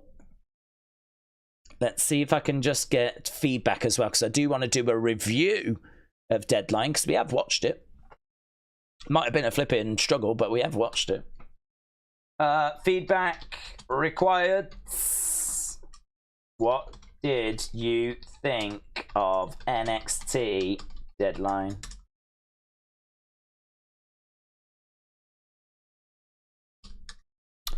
There we go. Okay, so feedback request is up. You can leave your comments over on the Twitter. It looks like it's really bad. It looks like it's back again. Yeah. Oof. Do you know what? I mean, it seems to have got a lot worse, doesn't it, over the past hour or so? Seems to have really... It seems to be absolutely buggered. It really seems to be properly screwed up now. But yeah, whilst I've got the internet, I do want to give a shout out to King Eddy. Hulk Hogan, we coming for you. But just the support tonight, I mean, it's beyond. It's just beyond. Same with Jordan, Brennan as well. But so many people firing in support. But obviously those two especially being so kind, so generous. And it is so appreciated. I will get the satellite flipping connected up properly. I don't know that makes a big difference because, to be perfectly truthful, it's receiving the signal fine. It's not that the signal's not being received. It's just this storm is around. So, I mean, if there's a storm in the area, I don't think there's anything I can do. 9 out of 10. It was a great show, says Eric. Check on the storm. I can hear it. I can hear the wind blowing. So I know it is. Still around. In fact, I've just got a little pop-up. Wind warning. I've got a wind warning. Just got issued. So there is a wind warning that has just popped up in the bottom corner of my screen. So it looks like this, it's still out there. Apparently it's going to be in around tomorrow as well. So it's battering the weekend. So it's a yellow warning still for where I am for the weather. Yellow warning. I don't know if it tells me wind speed, but apparently it's raining. I know that. Yeah, it's rubbish. It's just rubbish. Cable is better. Yeah, not when you're in the middle of nowhere. There isn't any. There's no cable to get. There's no broadband optic fiber or anything like that around here. It flipping sucks. Batman big fan. Shout out to you, my friends. Where are we time-wise? Okay. It's a lovely night here in Scotland, said Karanga. There is a storm here in Scotland, though, said Stephen, so perhaps it depends which part of Scotland. Hannah said you're playing the lag pipes. Talking of Scotland, I am playing the lag pipes this evening. UFC time, said Batman, big fan, enjoy it. Should be a really good show. Hannah, shout out to you as well. A. Jobson said Randy Orton taught Myles Borne his pose when NXT was in STL. Daze New Zealand need to get 384 runs to win against England. Good luck to them with that. So yeah, Giulia emerging victorious. I was quite surprised, but obviously a very worthy winner. Trick retaining, I don't think, is a big surprise. Match was a bit underwhelming, to be honest. And Oba Femi winning, I mean, that's a hell of a challenge for Trick, isn't it? Oba Femi against Trick. That is a hell of a challenge for Trick. I don't know how he's going to get past Oba Femi. To be honest, I don't know how he's going to get past Oba Femi. That is a problem. Lola Vice winning. I sort of feel like, is that feud done? Because didn't Jaida win last time? And now Lola has won this time. I feel like they might need to have another match. Because are they 1-1? It's not a rivalry I've been, paying close attention to. Perhaps this is it. And this was the end of it. But I don't know. I think if I'm Jaida, I can definitely make an argument as to why we need one more match. But where do you go after an NXT Underground match? Like, what should be next after that? I don't know. I don't know what you do next. But yeah, we've got a really interesting men's title match coming up. A rematch for the women's title match. Tiffany sniffing around, and a win for Lola, and the tag champs retained. I wonder what's going to be next for them. Feel like that split is coming. It just has not arrived yet. I can tell you that this was a really, really well-received women's match. You lot have scored it great 82%. Great 82%. How does that compare to that tag match? Oh, okay. So, men's Iron Survivor, great 71. Jaida versus Lola NXT Underground match, great 73. Nathan and Axiom against No Quarter Catch Crew, great 85. Trick against Ridge, good 93. And then our main event, the women's Iron Survivor, that got great 82. So the women's Iron Survivor, second best match of the night, but the match of the night, according to you lot, was Nathan and Axiom against No Quarter Catch Crew. That was your favourite match of the night. Worst match? I think everyone knows what the worst match was. Trick against Ridge, not living up to expectation, coming out as good 93. A bit of a normal NXT match, really. Some moments in there, but I just think, yeah, I don't disagree, to be honest. I don't disagree. No UFC stream. No, sadly not. We're having big trouble in the UK with the storm, and my internet is pretty much dead, apart from Skylink, which keeps dipping in and out. And honestly, I think it would just drive UFC fans crazy. So you can blame the storm this weekend, which I am really disappointed at, because it's the last big UFC show of the year, and obviously it is very frustrating. Let's wait for it to just pop back. There we go. Hopefully it's come back. I think that is definitely our cue to wrap this up. So I want to say a big thank you to everyone that joined us, everyone that persevered with us. It really is appreciated. King Eddy, Jordan, your names are forever etched in stone. This will forever be your stream. And yeah, just a big thank you for everyone that just battled through as we tried to do the best we could. So thanks a lot for joining us. Really appreciate the support. And hopefully I will see you again next time. Bye for now.